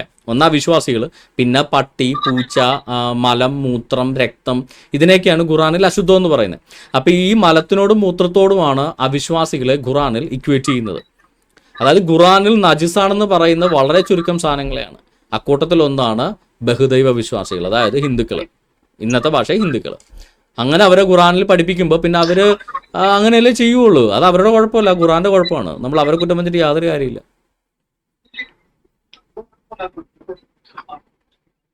പക്ഷേ താങ്കളുടെ വീഡിയോ കണ്ടിട്ട് ഞാൻ ഹദീസും ഖുറാനിലെ ആയത്തൊക്കെ എന്റെ വൈഫിനെ പഠിപ്പിച്ചു. അവൾ ഏകദേശം ഇത് പുറത്താണ്. അതിൽ ഒത്തിരി സന്തോഷം ബ്രദർ, ദൈവം അനുഗ്രഹിക്കട്ടെ. അവളതിന് പുറത്തുപോയി. പക്ഷെ കുട്ടികളൊക്കെ പഠിപ്പിക്കുന്നതൊക്കെ ഉണ്ട്. ഞാൻ ചോദിക്കുന്നുണ്ട്, ഇതൊക്കെ ഇങ്ങനെയൊക്കെ എഴുതിയതല്ലേ ഖുറാന് ഖുറാൻ ഡൗൺലോഡ് ചെയ്തിട്ട് അതിൽ കാണും. ഞാൻ ഈ മലയാളം ഡൗൺലോഡ് ചെയ്ത് കാണുന്നുണ്ട്. അപ്പൊ അവർ പറയുന്നത് ഹദീസ് നോക്ക്, ഖുറാൻ ആയത്ത് നോക്ക്, അങ്ങനെയല്ലേ. അതിന്റെ പേരിൽ അവരൊക്കെ ഇപ്പൊ ഏകദേശം അതിന് പുറത്താണ്. ബ്രദറെ, ദൈവം അനുഗ്രഹിക്കട്ടെ, അത്രേ പറയാനുള്ളൂ. കാരണം വെച്ചാൽ അങ്ങനത്തെ ഒരു സ്ഥലത്ത് ബ്രദർ സേഫായിട്ട് ഇരിക്കുന്നത് തന്നെ വലിയ കാര്യമാണ്. May God B with you.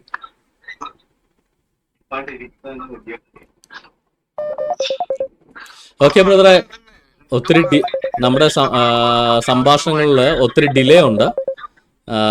ഞാനതുകൊണ്ട് മറ്റൊരു കോളിലേക്ക് പോയിക്കോട്ടെ. എന്തെങ്കിലും അത്യാവശ്യമായിട്ട് പറയാനുണ്ടോ? ഒരുപാട് സന്തോഷം കിട്ടിയതിൽ. ഒത്തിരി സന്തോഷം ബ്രദറെ, ദൈവം അനുഗ്രഹിക്കട്ടെ. Stay in touch. എന്തെങ്കിലും ഉണ്ടെങ്കിൽ ബ്രദർ വിളിച്ചാൽ മതി കേട്ടോ. Okay, thank you brother. Hello, പറഞ്ഞോളൂ, കേൾക്കാം. ഒന്നുമില്ല, ഞാൻ ഇപ്പം ലൈവ് കണ്ടുകൊണ്ടിരിക്കുകയായിരുന്നു. അപ്പോൾ ഒരു പുള്ളി അതിൻ്റെ ഇടയ്ക്ക് നമ്മുടെ ഹിജാബ് വിഷയമായിട്ട് വന്നല്ലോ, പള്ളുരുത്തി സ്കൂളിലെ. കേൾക്കാമോ പറയുന്നത്? കേൾക്കാം, പറഞ്ഞോളൂ. അപ്പോൾ ആ പുള്ളി ഉണ്ടെങ്കിൽ പുള്ളിക്ക് ഒരു മറുപടി കൊടുക്കണം എന്നുണ്ടായിരുന്നു. പുള്ളി ഉണ്ടോ, പോയോ? ബ്രദറെ, ഇത് 4-5 പ്ലാറ്റ്ഫോം കൂടെ ഒരുമിച്ച് സിങ്ക് ചെയ്യുന്നൊരു എനിക്കറിയാം, എല്ലാത്തിലും ഞാനുണ്ട്. ഞാൻ അല്ല, വാട്സപ്പിലല്ലേ പുള്ളി വന്നേ. കാര്യം ചാനലിൽ മറുപടി പിന്നെ വെറുതെ കഴിഞ്ഞ ദിവസം നമ്മൾ എടുത്ത വിഷയമാണ്. ഞാൻ ഓൾറെഡി മറുപടി കൊടുത്തു. പുള്ളിക്ക് പിന്നെ മനസ്സിലായി ഇരുന്ന് ചിന്തിക്കട്ടെ എന്ന് ഞാൻ വിചാരിച്ചത്. പുള്ളി ചോദിച്ചു, ഇൻ കേസ് എനിക്കൊരു 5 മിനിറ്റ് സമയം തന്നെ 2 കാര്യത്തിന് പറയാനുണ്ട്. 2 കാര്യങ്ങൾ. ഒന്ന്, ആദ്യം പുള്ളി ചോദിച്ച, പുള്ളി എപ്പോഴേലും ഇത് കാണുവാണെങ്കിൽ ഒന്ന് കേട്ടോട്ടെ എന്ന് കരുതി അതിന് പുള്ളി ചോദിച്ചത്, ഒന്ന് കന്യാസ്ത്രീമാര് തട്ടവിട്ടോണ്ട് വന്ന് സ്കൂൾ പിള്ളേർ ഇടുന്നതിന് എന്താ കുഴപ്പം, അവര് ഇടട്ടെ, കന്യാസ്ത്രീമാർ ഇടുന്നില്ലെന്ന്. ആ പുള്ളിയോട് കൃത്യമായിട്ട്, പുള്ളിയോടും കേൾക്കുന്ന എല്ലാവരോടും പറയാനുള്ളത് കൃത്യമായിട്ട് ഇത്രേ ഉള്ളൂ. ഒന്ന്, സ്കൂളിലെ പിള്ളേർക്കാണ് യൂണിഫോം, ടീച്ചേഴ്സിനല്ല. കന്യാസ്ത്രീമാർ അവരുടെ കോൺഗ്രിഗേഷന്റെ ഭാഗമായിട്ട് അവരുടെ യൂണിഫോമാണ് ഇടുന്നത്. അത് അവരെവിടെ പോയാലും ഇടും. ഈ പിള്ളേർക്ക് സ്കൂളിനകത്ത് മാത്രമേ തട്ടമിടരുതെന്നുള്ളൂ, പുറത്തിടണ്ടെന്ന് ആരും പറഞ്ഞിട്ടില്ല. അപ്പൊ സ്കൂളിലൊരു യൂണിഫോം നിഷ്കർഷിച്ചിട്ടുണ്ടെങ്കിൽ അത് ഇട്ടോണ്ട് വരിക എന്നുള്ളത് മര്യാദ. അതാണ് മര്യാദ. അത് അംഗീകരിച്ചേ പറ്റത്തുള്ളൂ, അത് ഇല്ലെന്ന് പറയാൻ പറ്റത്തില്ല. രണ്ടാമത് പുള്ളി ചോദിച്ചാൽ അവരിഷ്ടമുള്ളത് ഇടട്ടെ, നമ്മൾ എന്താ മൈൻഡ് ചെയ്യാതിരുന്നാൽ പോരെ. പുള്ളിയോട് ഒരു കാര്യം പറയാനുള്ളത്, നമ്മുടെ ഒരു ജൈനമതമുണ്ട്, ബ്രദറിന് അറിയാവുന്നറിയില്ല, ഒരു ജൈനമതത്തിൽ ഒരു വിഭാഗക്കാരുണ്ട് തുണി കൊടുക്കാത്ത ദിഗംബരന്മാര്. ഇവര് നാളെ അഡ്മിഷൻ മേടിച്ചിട്ട് ഞങ്ങളുടെ മതത്തിന്റെ ഭാഗമായിട്ട് ഞാൻ തുണി കൊടുക്കാതെ സ്കൂളിൽ വരത്തുള്ളൂ എന്ന് പറഞ്ഞാൽ അംഗീകരിച്ചു കൊടുക്കണോ?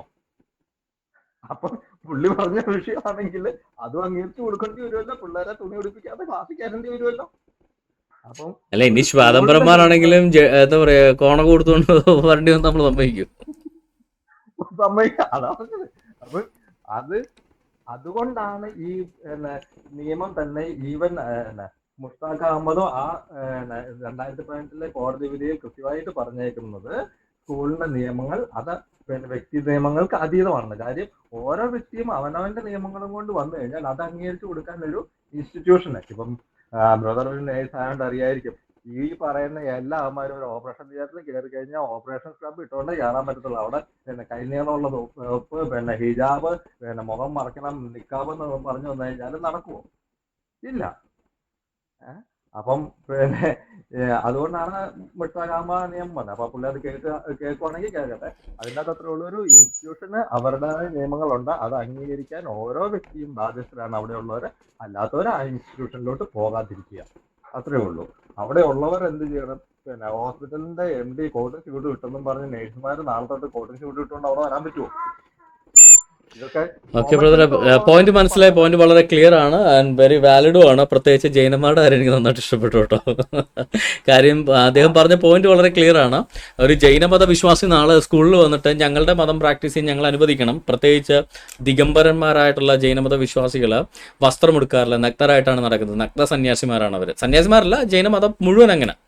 അപ്പോൾ ജൈനമതത്തിലെ കുട്ടികൾ തുണി എടുക്കാതെ സ്കൂളിൽ വരാൻ അനുവദിക്കണമെന്ന് പറഞ്ഞ് വന്നാൽ മുസ്ലിം സ്കൂളിൽ അനുവദിക്കുമോ? ക്രിസ്ത്യൻ സ്കൂളിൽ അനുവദിക്കുമോ? ഇല്ല. ഇനി പോട്ടെ, വ്യക്തി സ്വാതന്ത്ര്യമാണ്. നമ്മുടെ പ്രിയങ്ക ഗാന്ധി പറഞ്ഞ പോലെ ബിക്കിനി ഇടണോ പർദ്ദ ഇടണോ എന്നുള്ളത് ഒരു സ്ത്രീയുടെ വ്യക്തി സ്വാതന്ത്ര്യമാണ്, അത് അനുവദിച്ചു കൊടുക്കണമെന്ന് പറഞ്ഞാൽ ഈ ബിക്കിനി ഇട്ടുകൊണ്ട് മസ്ജിദിൽ വന്നാൽ നിങ്ങൾ ഏറ്റു? ഇല്ല. മസ്ജിദിൽ ഒരു ഡ്രസ് കോഡ് ഉണ്ട്, അതാണ് വിട്ട് വന്നാലേ നിങ്ങൾ കയറ്റത്തുള്ളൂ. ഇനി ഡ്രസ് കോഡ് ഇട്ട് വന്നാലും പെണ്ണുങ്ങളെ കയറ്റാത്ത മസ്ജിദുകളാണ് കൂടുതലും. ഇനി പെണ്ണുങ്ങളെ കയറ്റുന്ന മസ്ജിദ് ആണെങ്കിൽ പോലും ബിക്കിനി ഇട്ടുകൊണ്ട് വന്നാൽ കയറ്റുമോ? ഇല്ല. അതിന് കൃത്യമായ ഡ്രസ് കോഡ് ഉണ്ട്. ആ ഡ്രസ് കോഡ് വന്നാലേ കയറ്റത്തുള്ളൂ. മക്കയിൽ നിങ്ങൾക്ക് തുണി കൊടുക്കാതെ മക്കയിൽ പോകാൻ പറ്റുമോ? ഇല്ല. മക്കയിൽ വെള്ളം എടുത്താൽ പോലെ. ഈ പാന്റ് ഷർട്ട് ഇട്ട് മക്കയെ ഇവർക്ക് മക്ക മസ്ജിദിൽ പോകണമെന്ന് പറഞ്ഞാൽ നടക്കുമോ? അവിടെ ഒരു ഡ്രസ് കോഡ് വെച്ചിട്ടുണ്ട്, അത് ഇട്ടേ പോകാൻ പറ്റുള്ളൂ. അല്ലാതെ ഇനിപ്പോട്ടെ ഇവർ കേരളത്തിൽ ഇട്ടിട്ട് നടക്കുന്ന ഈ ചുരിദാറും ബ്ലൗസും ഇട്ടുണ്ട്, സോറി ഈ ചുരിദാർ കുപ്പായം ഇട്ടുണ്ട്, ഈ പാകിസ്ഥാനികളുടെ കുപ്പായം ഉണ്ടല്ലോ, അത് ഇട്ടുണ്ട് ഇവർക്ക് മക്കയിൽ ഹജ്ജിന് പോകാൻ പറ്റുമോ? ഇല്ല. അവരുടെ മതത്തിന്റെ വസ്ത്രമാണ്. പക്ഷേ അത് വിട്ടുണ്ടെങ്കിൽ മക്കയിൽ ഹജ്ജിന് കയറ്റില്ല. അവിടെ അണ്ടർവെയർ ഇടാതെ രണ്ട് മുണ്ടുമായിട്ട് ഇവർ പോയേ പറ്റൂ, അല്ലാതെ വേറെ രക്ഷയില്ല. അപ്പോൾ എല്ലാ സ്ഥലത്തും അവരുടെ മതത്തിന്റെ കാര്യത്തിൽ അവർ കൃത്യമായ യൂണിഫോം ഉണ്ട്. മറ്റുള്ളവർക്ക് ആർക്കും യൂണിഫോം വെക്കാൻ പാടില്ല എന്ന് പറഞ്ഞാൽ അത് അംഗീകരിച്ചു കൊടുക്കാൻ പറ്റുന്നതല്ല. ഓക്കെ ബ്രദറെ, വന്നൊരു ജോയിൻ ചെയ്യൽ ഒത്തിരി സന്തോഷം. കെവിൻ ബ്രദറെ മറ്റാരെങ്കിലും ഉണ്ടോ? ഹലോ, ആരാണിത്? ഹലോ.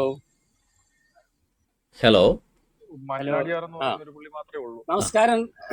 നമസ്കാരം സദാശൻ സാർ. നമസ്കാരം, പറഞ്ഞോളൂ. ഞാൻ സാറിന്റെ റീലുകളൊക്കെ ഇങ്ങനെ ഫേസ്ബുക്കിൽ ധാരാളം കാണാറുണ്ട്. പക്ഷെ ഒരു ഫുൾ പ്രഭാഷണം ഞാൻ ഇന്നാണ് കിട്ടിയത്. എനിക്ക് കേൾക്കുന്നുണ്ടല്ലേ? പറഞ്ഞോളൂ, കേൾക്കുന്നുണ്ട്. ഹലോ, കേൾക്കുന്നു സാർ. എനിക്ക് അറിയേണ്ടതേ എന്താണെന്ന് വെച്ചാൽ, സാറ് ഇസ്ലാമിനെ കുറിച്ചും ഈ ഖുറാനെ കുറിച്ചും ഏത് സോഴ്സിൽ നിന്നാണ് മനസ്സിലാക്കിയത്? അതായത് സാറിന് മറ്റേ അറബി അറിയില്ലായിരിക്കാം, അപ്പോൾ പരിഭാഷയിൽ നിന്നാണ് അത്? മലയാള പരിഭാഷ, അത് ഇംഗ്ലീഷ് പരിഭാഷ, ഏതിൽ നിന്നാണ് സാർ ഇത് മനസ്സിലാക്കിയത്? ഞാൻ ഖുറാൻ പഠിക്കുമ്പോൾ ബ്രദർ ഒന്ന് മ്യൂട്ടാക്കി, ഞാൻ എക്കോ അടിക്കുന്നതുകൊണ്ടാണ്.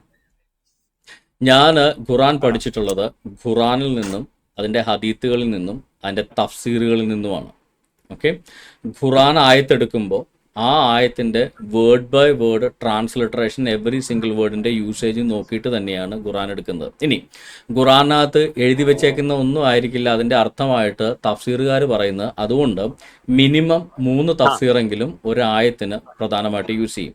ഞാൻ ഏറ്റവും കൂടുതൽ റെഫർ ചെയ്യുന്ന തഫ്സീറും ഇമാം അൽ സുയൂത്തിയുടെ തഫ്സീർ അൽ ജലാലിൻ, അതുപോലെ തന്നെ ഇബ്നു കത്തീറിന്റെ തഫ്സീർ.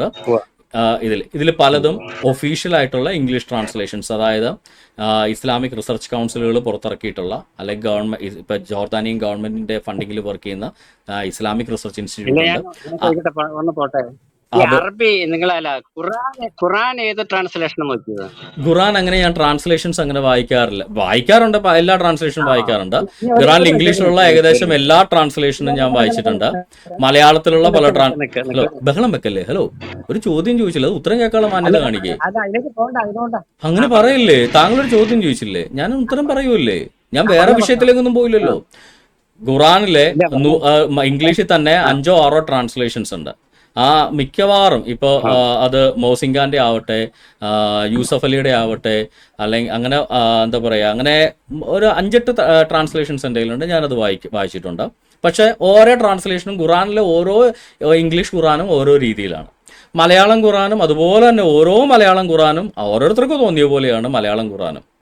അറബിയിൽ ഓരോരുത്തർക്ക് തോന്നിയ പോലെ അറബിയിൽ തന്നെ പല ഖുറാൻ ഞാൻ വായിച്ചിട്ടുണ്ട്. ഹഫ്സും വായിച്ചിട്ടുണ്ട്, വർഷും വായിച്ചിട്ടുണ്ട്. പലതിനകത്തും പലതാണ്. ഇനി ഇതിൻ്റെയൊക്കെ തഫ്സീർ ആണെങ്കിൽ ഓരോ തഫ്സീറിനകത്തും ഓരോരുത്തന്മാർ ഓരോന്നൊക്കെ പറഞ്ഞു വിടും. അതാണ് ഖുറാന്റെ ആകെ തുക. ഇനി പറയൂ, എന്താ താങ്കൾക്ക് പ്രശ്നം? താങ്കൾ മ്യൂട്ടാണ്. ഷിയാസ് അൺമ്യൂട്ട് ചെയ്തോളൂ.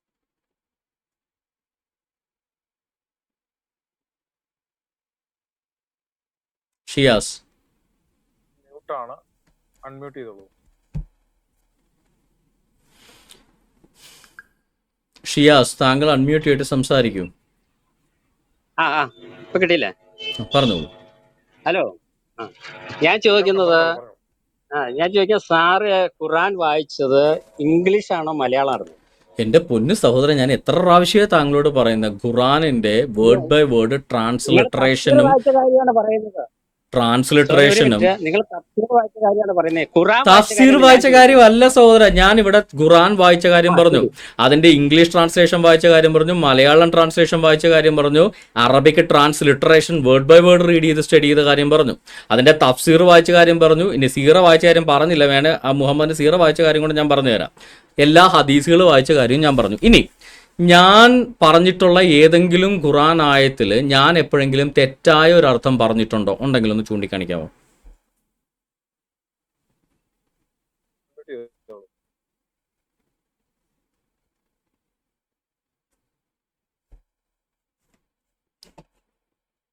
ഷിയാസ്, ഞാൻ പറഞ്ഞിട്ടില്ല. സേ ഫോർ എക്സാമ്പിൾ, ഇപ്പൊ ഇന്നത്തെ പ്രഭാഷണം താങ്കൾ കേട്ടു എന്ന് പറഞ്ഞല്ലോ.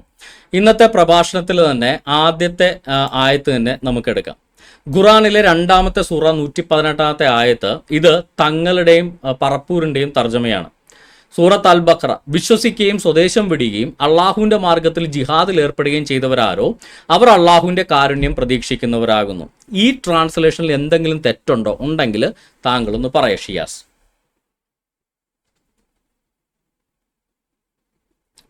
ഷിയാസ് പറയൂ. ഹലോ. ശരി, പറഞ്ഞത് കേട്ടായിരുന്നോ? അതായത് ഞാൻ പറഞ്ഞിട്ടുള്ള കാര്യത്തിൽ എന്തെങ്കിലും തെറ്റുണ്ടോ? ഉണ്ടെങ്കിൽ ഒന്ന് പറയൂ. അതിൽ തെറ്റില്ല. പക്ഷെ നിങ്ങൾ അതിൽ കൊടുത്ത ജിഹാദ് എന്നുള്ളൊരു വാക്കുണ്ടല്ലോ, അതെങ്ങനെ നിങ്ങൾ മനസ്സിലാക്കിയിരിക്കുന്നത്? ഓക്കെ, സൂറത്ത് അൽ ബഖറയിൽ ഞാൻ ജിഹാദ് എന്ന വാക്കുണ്ട്. അള്ളാഹുവിന്റെ മാർഗത്തിൽ ജിഹാദിൽ ഏർപ്പെടുകയും ചെയ്തവരാരോ, ഓക്കെ, അവർ അള്ളാഹുവിന്റെ കാരുണ്യം പ്രതീക്ഷിക്കുന്നുണ്ട്. ഇവിടെ മുഹമ്മദ് ജിഹാദ്, അള്ളാഹുവിന്റെ മാർഗത്തിൽ ജിഹാദ് എന്നതുകൊണ്ട് എന്താണ് ഉദ്ദേശിച്ചതെന്ന് മനസ്സിലാക്കണം. നമ്മൾ എന്ത് ചെയ്യണം? അതിന്റെ തഫ്സീർ വായിക്കണം. ശരിയാണല്ലോ. ഇബ്നു അബ്ബാസ്, മുഫസറുകളിലെ ഏറ്റവും വലിയ മുഫസറായ ഇബ്നു അബ്ബാസ് അതിന് കൊടുത്തിരിക്കുന്ന തഫ്സീറിൽ എന്താ പറയുന്നത്? അവര് മുഹമ്മദിന്റെ കൽപ്പന പ്രകാരം അബ്ദുള്ള ഇബ്നു ജഹിഷ് മക്കയിൽ നിന്ന് മദീനയിലേക്ക് വന്ന ഹിജ്റ ചെയ്തവരുടെ കൂട്ടത്തിൽ നിന്നുള്ള ആളുകളുമായിട്ട് പോയി അമർ ഇബ്നു അൽ ഹദ്രാമിയെ കൊന്നതിനെയാണ് അള്ളാഹുവിന്റെ മാർഗത്തിൽ ജിഹാദ് ചെയ്തത് എന്ന് പറഞ്ഞിരിക്കുന്നത് എന്ന് ഇബ്നു അബ്ബാസിന്റെ തഫ്സീറിൽ എഴുതിയിരിക്കുന്നു. അപ്പൊ ജിഹാദ് എന്നുള്ളതിന് മുഹമ്മദ് കൊടുത്ത അർത്ഥം അവിശ്വാസികളെ കൊല്ലുക എന്നാണ്. താങ്കൾ കൊടുക്കുന്ന അർത്ഥം എന്താ? വേറെ അർത്ഥം എന്തെങ്കിലും ആണോ? അത് തന്നെയാണ് പ്രശ്നം. അതുകൊണ്ടാണ് സാറിന്റെ അടുത്ത് വെയിറ്റ് ചെയ്യുന്ന പറഞ്ഞത്, കടന്ന് അങ്ങനെ പോലെന്ന്. സാർ ആദ്യമേ ഖുറാൻ തന്നെ വായിക്കുക. ഖുറാനിൽ നിന്ന് തന്നെ ഈ ജിഹാദിന് മലയാളം വായിച്ചാൽ മതി. ഈ മലയാളം വായിക്കുമ്പോ തന്നെ എന്താണ് എന്താ സ്വദേശം പിടിഞ്ഞു പോവുക എന്നല്ലേ അതല്ലേ പറഞ്ഞത്? അല്ലല്ലോ, താങ്കൾ ഒന്നേ പറയണ കേക്ക്. ജിഹാദ് എന്താണ്, ഹിജ്റ എന്താണെന്ന് താങ്കൾക്ക് അറിയാവില്ലേ? എന്നെ പോലെ താങ്കൾക്കും അറിയാമല്ലോ. പിന്നെ എന്തിനാണ് അങ്ങനെ ഒരു അബദ്ധം പറയുന്നത്? പിന്നെ ഇവിടെ ഖുറാനിലെ 2-ാമത്തെ സൂറ 118-ാമത്തെ ആയത്തിൽ സൂറത്ത് അൽ ബഖറയിൽ പറയുന്നത് എന്താ? വിശ്വസിക്കുകയും സ്വദേശം വിടുകയും, അതായത് ഹിജ്റ ചെയ്യുകയും അള്ളാഹുവിന്റെ മാർഗത്തിൽ ജിഹാദിൽ ഏർപ്പെടുകയും ചെയ്തവരാരോ അവർ അള്ളാഹുവിന്റെ കാരുണ്യം പ്രതീക്ഷിക്കുന്നു എന്ന് പറയുമ്പോൾ, അവർ അള്ളാഹുവിന്റെ കാരുണ്യം പ്രതീക്ഷിക്കുന്നവരാകുന്നു എന്ന് പറയുമ്പോൾ, അവിടെ അള്ളാഹുവിന്റെ മാർഗത്തിൽ ജിഹാദ് എന്നതുകൊണ്ട് എന്തിനെയാണ് മുഹമ്മദ് അർത്ഥമാക്കിയത്? മുഹമ്മദിന്റെ സഹാബിയായ ഇബ്നു അബ്ബാസ് പറയുന്നു, അമർ ഇബ്നു അൽ ഹദ്രാമിയെ കൊന്നതിനെയാണ് അള്ളാഹുവിന്റെ മാർഗത്തിൽ ജിഹാദ് ചെയ്യുക എന്നതുകൊണ്ട് അവിടെ മുഹമ്മദ് പറഞ്ഞിരിക്കുന്നതെന്ന് ഞാനല്ല, മുഹമ്മദിന്റെ സഹാബിയായ ഇബ്നു അബ്ബാസ്, നിങ്ങളുടെ ഭാഷയിൽ പറഞ്ഞാൽ ഏറ്റവും വലിയ മുഫസ്സിറായ ഇബ്നു അബ്ബാസ് പറഞ്ഞിരിക്കുന്നു. അപ്പൊ ഈ അമർ ഇബ്നു അൽ ഹദ്രാമിയെ ഏതെങ്കിലും യുദ്ധത്തിലാണോ കൊന്നത്? അതിനെയാണോ ജിഹാദ് എന്ന് പറഞ്ഞത്? അല്ല.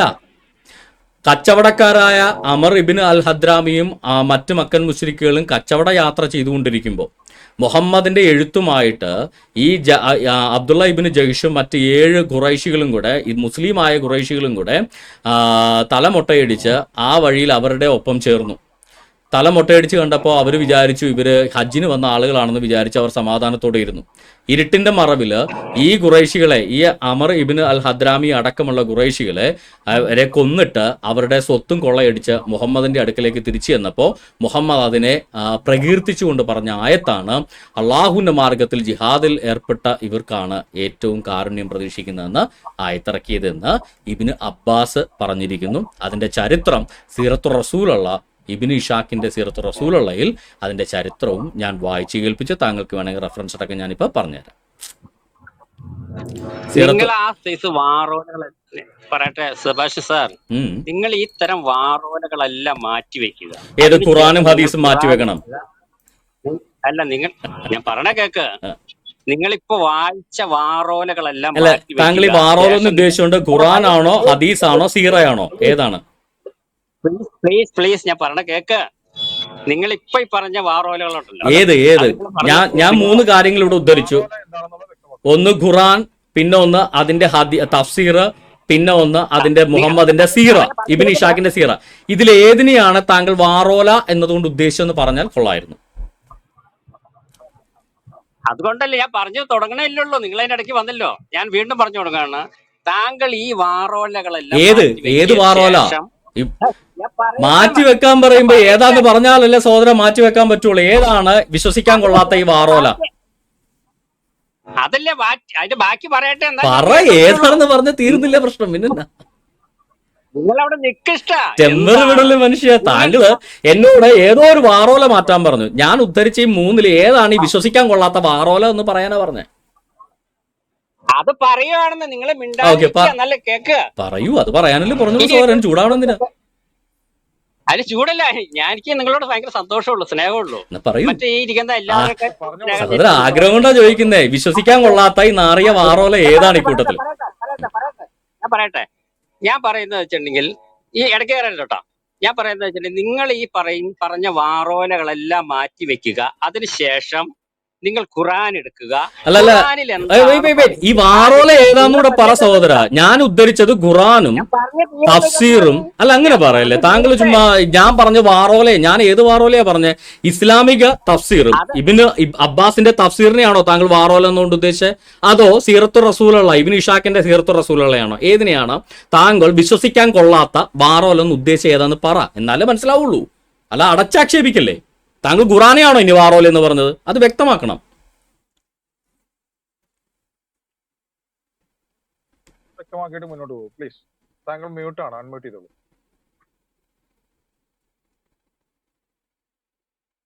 ഷിയാസെ 3 കാര്യങ്ങൾ എടുത്തു. ഒന്ന് ഖുറാൻ, ഒന്ന് അതിന്റെ തഫ്സീർ, പിന്നെ അതുമായി ബന്ധപ്പെട്ട സീറ. ഇത് 3 ഏതാണ് വാറോല? എടുത്തു മാറ്റണ്ട, ഉപയോഗിക്കാൻ പാടില്ലാത്ത കള്ളക്കഥയായ വാറോല ഈ ഖുറാനാണോ, അതിന്റെ തഫ്സീറാണോ, അത് ഉദ്ധരിച്ചിരിക്കുന്ന സീറയാണോ? ഇത് ഏതാണെന്ന് ഒന്ന് വ്യക്തമാക്കിയിട്ട് പറ. അല്ലാതെ ചുമ്മാ കാടടച്ച് വെടിവെച്ച് വെച്ചും ഞങ്ങൾ വിചാരിക്കും ഖുറാനാണ് താങ്കൾ ഈ വിശ്വസിക്കാൻ കൊള്ളാത്ത വാറോല എന്ന് താങ്കൾ ഉദ്ദേശിക്കുന്നത് ഞങ്ങൾ വിചാരിക്കത്തില്ലേ?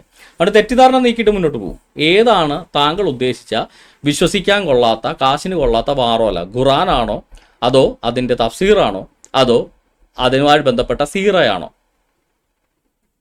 അത് താങ്കൾ വാറോലയായിട്ട് തള്ളിക്കളയുന്നെങ്കിൽ അതിന്റെ കാരണം കൂടെ വ്യക്തമാക്കുക. അല്ലാതെ ചുമ്മാ താങ്കൾക്ക് തള്ളാൻ പറ്റില്ല. എന്ത് കാരണം കൊണ്ടാണ് ഇബ്നു അബ്ബാസിന്റെ തഫ്സീർ താങ്കൾ വിശ്വസിക്കാത്തത്? എന്ത് കാരണം കൊണ്ടാണ് ഈ സീറത്ത് റസൂലുള്ളയുടെ ഇബ്നു ഇഷാഖിന്റെ സീറത്ത് റസൂലുള്ള താങ്കൾ വിശ്വസിക്കാത്തത്? അതോ ഖുറാനാണ് താങ്കൾ ഉദ്ദേശിച്ച വാറോലയെങ്കിൽ മുഹമ്മദിന്റെ ഖുറാൻ എന്ത് കാരണം കൊണ്ട് താങ്കൾ വിശ്വസിക്കുന്നില്ല എന്നുകൂടെ താങ്കൾ വ്യക്തമാക്കണം. അല്ല താങ്കൾക്ക് ഇഷ്ടപ്പെടാത്ത കാര്യമെല്ലാം തള്ളിക്കളയുന്നത് അതെവിടെ തന്നെയായാണ്.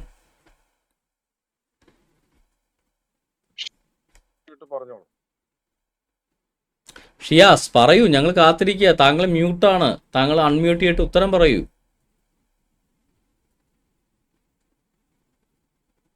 മിക്കവാറും ഈ ഹെഡ്ഫോൺ വെച്ചിട്ട് സംസാരിക്കുന്ന ഭൂരിഭാഗം മുസ്ലിങ്ങളുടെ പ്രത്യേകത എന്താണെന്നറിയോ? അവര് ഇയർഫോൺ ഊരി മാറ്റി വെച്ചിട്ട് മൈക്ക് മാത്രമായിരിക്കും വെച്ച് സംസാരിക്കുന്നത്. അപ്പൊ നമ്മളീ പറഞ്ഞൊന്നും അവർ കേൾക്കില്ല. അവര് പറഞ്ഞുകൊണ്ടേ ഇരിക്കും. ഹലോ ഹലോ ഹലോ ഹലോ വിരല് കൊണ്ട് പോയതാണ്. സോറി. ഓക്കെ, ഞാൻ കേട്ടായിരുന്നോ? താങ്കൾ കേട്ടായിരുന്നോ? ഞാൻ ചോദിച്ചത് ഇവിടെ എടുത്ത 3 കാര്യങ്ങളാണ്. 1 മുഹമ്മദിന്റെ ഖുറാൻ, 2 ഇബ്നു ഇഷാഖിന്റെ സീറത്ത് റസൂലുള്ള, 3 ഇബ്നു അബ്ബാസിന്റെ തഫ്സീർ. ഇതിലേതാണ് വിശ്വസിക്കാൻ കൊള്ളാത്ത വാറോല? അങ്ങനെ താങ്കൾ അതിനെ തള്ളുന്നെങ്കിൽ അതിന്റെ കാരണം കൂടെ ഞങ്ങൾക്ക് അറിയണം. കാര്യം ഇസ്ലാമിക സമൂഹം വിശ്വസിക്കുന്ന ഒരു ഗ്രന്ഥത്തെ താങ്കൾ തള്ളുന്നെങ്കിൽ അതിന്റെ കാരണം അറിയാനുള്ള ബാധ്യത ഞങ്ങൾക്കുണ്ട്. അത് പറഞ്ഞിട്ട് മുന്നോട്ട് പോവാം. ആദ്യമേ നിങ്ങൾ ചെയ്യുന്നത്, ഖുറാൻ ഇറങ്ങിയതിന് ശേഷമാണല്ലോ ഹദീസ് വന്നത്. ഹദീസ് വന്നതിന് ശേഷമാണ് 1500 കൊല്ലം കഴിഞ്ഞിട്ടാണ് ഈ പറഞ്ഞ നിങ്ങളുടെ ഇപ്പൊ ഈ തഫ്സീർ, ഇബ്നു തൈമിയ, മറ്റുള്ള എല്ലാവരുടെയും ഗ്രന്ഥങ്ങൾ വന്നത്. അപ്പൊ ആദ്യമേ ഒരു 500 കൊല്ലത്തോളം ഖുറാൻ തന്നെയാണ് ഇവിടെ ഉണ്ടായിരുന്നത്. അതിനോട് ഖുറാൻ പറയുന്ന കാര്യങ്ങൾ വിശദീകരിച്ചു തരുന്ന ഹദീസുകളും. ഖുറാൻ സഹോദര, താങ്കൾ ഈ പറയുന്ന പറഞ്ഞത് കാര്യങ്ങൾ അബദ്ധമാണല്ലോ. ഒരു മിനിറ്റ് നിങ്ങൾ വെയിറ്റ് ചെയ്യുക. നിങ്ങൾ എന്തായാലും വെയിറ്റ് ചെയ്യുക. ഞാൻ എന്താ പറയണേന്ന് നിങ്ങൾക്ക് അറിയണ്ടേ? അല്ല, ഇപ്പൊ പറഞ്ഞതേ അബദ്ധമാ. പിന്നെ അതിന്റെ വെയിറ്റ് ചെയ്ത് സമയം കളയുന്നതിൽ കാര്യമില്ലല്ലോ. ഞാൻ പറഞ്ഞു കഴിഞ്ഞിട്ട് അബദ്ധം പറഞ്ഞാൽ മതിയായി. അല്ല, മുഹമ്മദിന്റെ സമകാലീനനായ ഇബ്നു അബ്ബാസ് എഴുതിയ തഫ്സീർ എങ്ങനെയാണ് ഖുറാൻ 500 വർഷത്തിന് ശേഷം വന്നത്? ഇത് നിങ്ങൾ ഞാൻ പറഞ്ഞത് നിങ്ങൾ കേൾക്കണില്ല. താങ്കൾ ഇപ്പൊ ഇവിടെ അവതരിപ്പിച്ച വാദം ഇബ്നു അബ്ബാസിന്റെ തഫ്സീർ ഖുറാൻ ഇറങ്ങി 500 വർഷത്തിന് ശേഷമാണ് വന്നതെന്ന് പറയുന്നു. മുഹമ്മദിന്റെ ജീവിതകാലത്ത് മുഹമ്മദിനൊപ്പം ഉണ്ട് കളിച്ച് വളർന്ന ഇബ്നു അബ്ബാസ് എഴുതിയ തഫ്സീർ ഖുറാൻ 500 വർഷത്തിന് ശേഷം എങ്ങനെ വന്നു സഹോദര? ഖുറാൻ 500 വർഷത്തിന് ശേഷമാണോ മുഹമ്മദ് ഇബ്നു അബ്ബാസ് ഒക്കെ ജീവിച്ചിരുന്നത്? ഇല്ല, ഇബ്നു അബ്ബാസിന്റെ കാര്യമല്ല ഞാൻ പറഞ്ഞത്. ഞാൻ എടുത്ത തഫ്സീർ ഇബ്നു അബ്ബാസിന്റെ തഫ്സീറാ. പിന്നെ താങ്കൾ അതിനെ പറയുമ്പോ പിന്നെ താങ്കൾ വേറെ ആളുടെ തഫ്സീർ എടുക്കുന്നതിനാ? ഞാൻ പറഞ്ഞുതരാം. നിങ്ങൾ വെയിറ്റ് ചെയ്യേ, പ്ലീസ് വെയിറ്റ് ചെയ്യുക. അത് ഇബ്നു അബ്ബാസ് സഹാബി അല്ലായിരുന്നു, ഒരു അനുയായി അല്ലായിരുന്നു. പിന്നെ ആരായിരുന്നു? നിങ്ങൾ മനസ്സിലാക്കേണ്ടതാണ്, ഖുറാൻ ആദ്യം നിങ്ങൾ പഠിക്കുക. ഖുറാൻ തന്നെ പഠിക്കണം. ഞാൻ പഠിച്ചു കഴിഞ്ഞു സഹോദര. നിങ്ങൾ അല്ല, ഇബ്നു അബ്ബാസ് ആരായിരുന്നു? താങ്കൾ പറഞ്ഞു ഇബ്നു അബ്ബാസ് മുഹമ്മദിന്റെ സഹാബി അല്ലായിരുന്നു. പിന്നെ ആരായിരുന്നു ഇബ്നു അബ്ബാസ്? മറ്റു കാര്യങ്ങളിലേക്ക് ഒന്നും പോകല്ലേ. നിങ്ങൾ അവിടെ വെയിറ്റ് ചെയ്യാം. ഞാൻ പറഞ്ഞെന്ന് കേൾക്ക്. നിങ്ങൾ ആദ്യം ഖുറാൻ എന്താണെന്നുള്ളത്. താങ്കൾ എന്നെ ഖുറാൻ പഠിപ്പിക്കേണ്ട സഹോദര. എനിക്ക് ഖുറാൻ നന്നായിട്ട് അറിയാം. താങ്കൾക്ക് വേണേൽ ഞാൻ പഠിപ്പിച്ചു തരാം. താങ്കൾ ഇവിടെ പറഞ്ഞ ഈ അബദ്ധം, ഞങ്ങൾ തുറന്നു കാണിച്ചപ്പോ താങ്കൾ ഞങ്ങളെ പഠിപ്പിക്കാൻ പറ്റില്ലേ? ഇവിടെ അബദ്ധം പറഞ്ഞ താങ്കളാണ്. മുഹമ്മദിന്റെ സമകാലീനനായ ഇബ്നു അബ്ബാസ്, മുഹമ്മദ് ഖുറാൻ ഇറക്കിയ 500 വർഷത്തിന് ശേഷമാണ് ഇബ്നു അബ്ബാസ് തഫ്സീർ ഇറക്കിയെന്ന് പറഞ്ഞാൽ എന്റെ പൊന്നു സഹോദര, തലക്ക് സ്ഥിരതയുള്ള ആർക്കെങ്കിലും അത് പറയാൻ പറ്റൂ? മുഹമ്മദിന്റെ ഒപ്പം ജീവിച്ചയാളാണ് ഇബ്നു അബ്ബാസ്. ഇബ്നു അബ്ബാസിന്റെ തഫ്സീർ ഖുറാൻ ഇറങ്ങി 500 വർഷത്തിന് ശേഷം വന്നാണെന്ന് താങ്കൾ പറഞ്ഞാൽ താങ്കൾ എന്താണ് ഉദ്ദേശിക്കുന്നത്? പിന്നെ താങ്കൾ പറയുന്നു ഇബ്നു അബ്ബാസ് മുഹമ്മദിന്റെ സഹാബി അല്ലെന്ന്. പിന്നെ മുഹമ്മദിന്റെ കൂടെ മുഹമ്മദിന്റെ അനുയായിയായിട്ട് നടന്ന ആളെ പിന്നെ സഹാബി എന്നല്ലാതെ പിന്നെ മുഹമ്മദിന്റെ ആശാനെന്ന് വിളിക്കണമെന്നാണോ താങ്കൾ പറയുന്നത്? സഹാബി അല്ലെങ്കിൽ താങ്കൾ പറയൂ, ആരായിരുന്നു ഇബ്നു അബ്ബാസ്?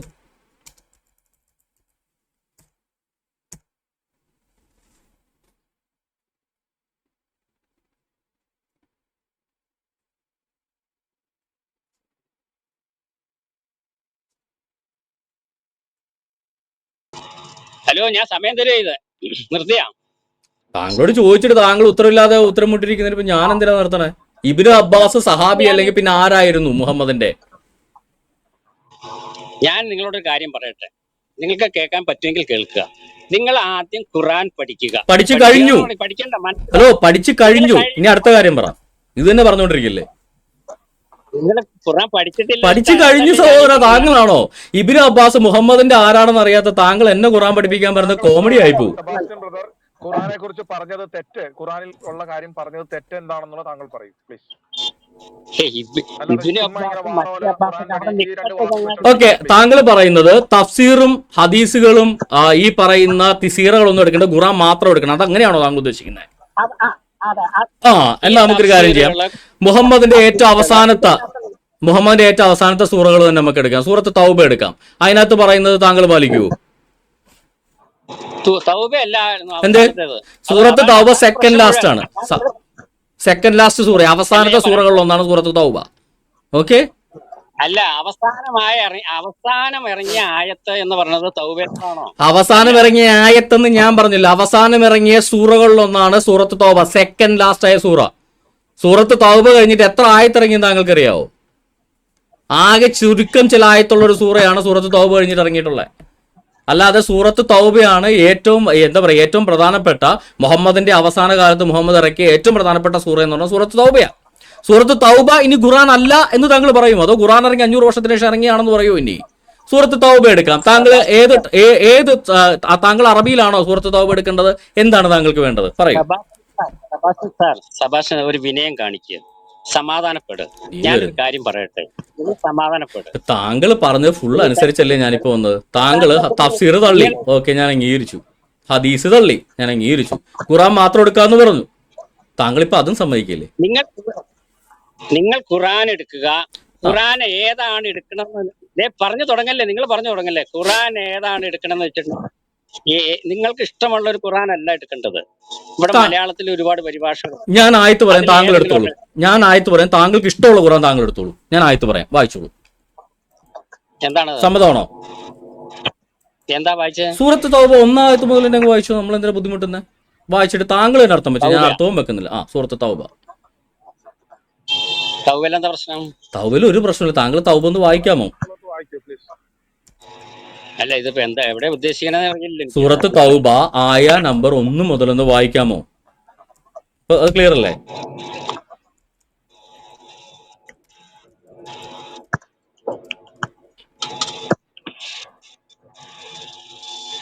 എന്താ 1 മുതല്? നിങ്ങളുമായി ഒരു സെക്കൻഡ്. ഏത് പരിഭാഷയാണെങ്കിൽ, അറബിയല്ല, താങ്കൾ ഒരു പരിഭാഷ വായിക്കണമെങ്കിൽ കേൾവിക്കാർക്ക് വേണ്ടി ഏത് പരിഭാഷയാണ് എന്നുകൂടെ ഒന്ന് വ്യക്തമാക്കിയാൽ നന്നായിരിക്കും. ആരുടെ പരിഭാഷയാണ്? പരിഭാഷ എന്ന് പറഞ്ഞിട്ടുണ്ടെങ്കിൽ അറബി മലയാളത്തിലാക്കിയേക്കണത്. അതാരാ? ശരിയാ. എന്റെ പൊന്നു സഹോദരൻ, താങ്കൾ തന്നെ ഒരു 5 മിനിറ്റ് മുന്നേ പറഞ്ഞേ 100 കണക്ക് പരിഭാഷകളുണ്ട്, ഓരോന്ന് ഒരുപോലെയാണെന്ന്. അതിലെ ആരുടെ പരിഭാഷയാണ്? ആരെഴുതിയ ഖുറാനാണ് താങ്കൾ ഇപ്പൊ വായിക്കുന്നത്? ഞാൻ അങ്ങനെ പറഞ്ഞില്ല. അറബി മലയാളത്തിലേക്ക് ആരെഴുതിയാലും അതിന്റേതായ കറക്റ്റായ അർത്ഥത്തിൽ എഴുതിയാലും ആരെഴുതിയാലും അത് കറക്റ്റാണ്. എന്നാ പിന്നെ ഇപ്പൊ എനിക്കിഷ്ടമുള്ള പരിഭാഷ ഞാനും എടുക്കാമല്ലോ, കുഴപ്പമില്ലല്ലോ. ഇല്ല, അങ്ങനെ അത് കറക്റ്റ് ആയിരിക്കണം. അറബിയുടെ ഭാഗം ശരിയായിരിക്കണം. വായിച്ചോളൂ. എന്നാ താങ്കൾ ഒരു കാര്യം ചെയ്യും. ഇതിനകത്തെ സൂറത്ത് തൗബയിലെ 9-ാമത്തെ ആയത്ത് ഒന്നുകിൽ ആദ്യം പോലും വായിച്ചു, അല്ലെങ്കിൽ താങ്കൾക്ക് സ്പെസിഫിക്കലി വേണം 9-ാമത്തെ ആയത്ത് വായിച്ചു. ഒന്ന് തന്നെ വായിക്കാം. നിങ്ങളുമായി കരാറിൽ ഏർപ്പെട്ടിരുന്ന ബഹുദൈവ വിശ്വാസികളോട് അള്ളാഹുവിന്റെയും അവന്റെ ദൂതന്റെയും ഭാഗത്ത് നിന്ന് ഉത്തരവാദിത്വം ഒഴിഞ്ഞുകൊണ്ടുള്ള വിളംബരമാണിത്. ഓക്കെ, അതായത് മുഹമ്മദ് കരാറ് ഏകപക്ഷീയമായിട്ട് റദ്ദാക്കി അല്ലേ? അല്ല, പറയട്ടെ ഒന്ന് ശരിക്കും പറഞ്ഞു. അങ്ങനെ തന്നെയല്ലേ എഴുതിയേക്കുന്നത്? ഒന്നുകൂടെ വായിച്ച്. നിങ്ങൾ വ്യാഖ്യാനം ഉണ്ടാക്കല്ലേ. ഒരു കരാറുണ്ടായിരുന്നു. ആരുമായിട്ട്?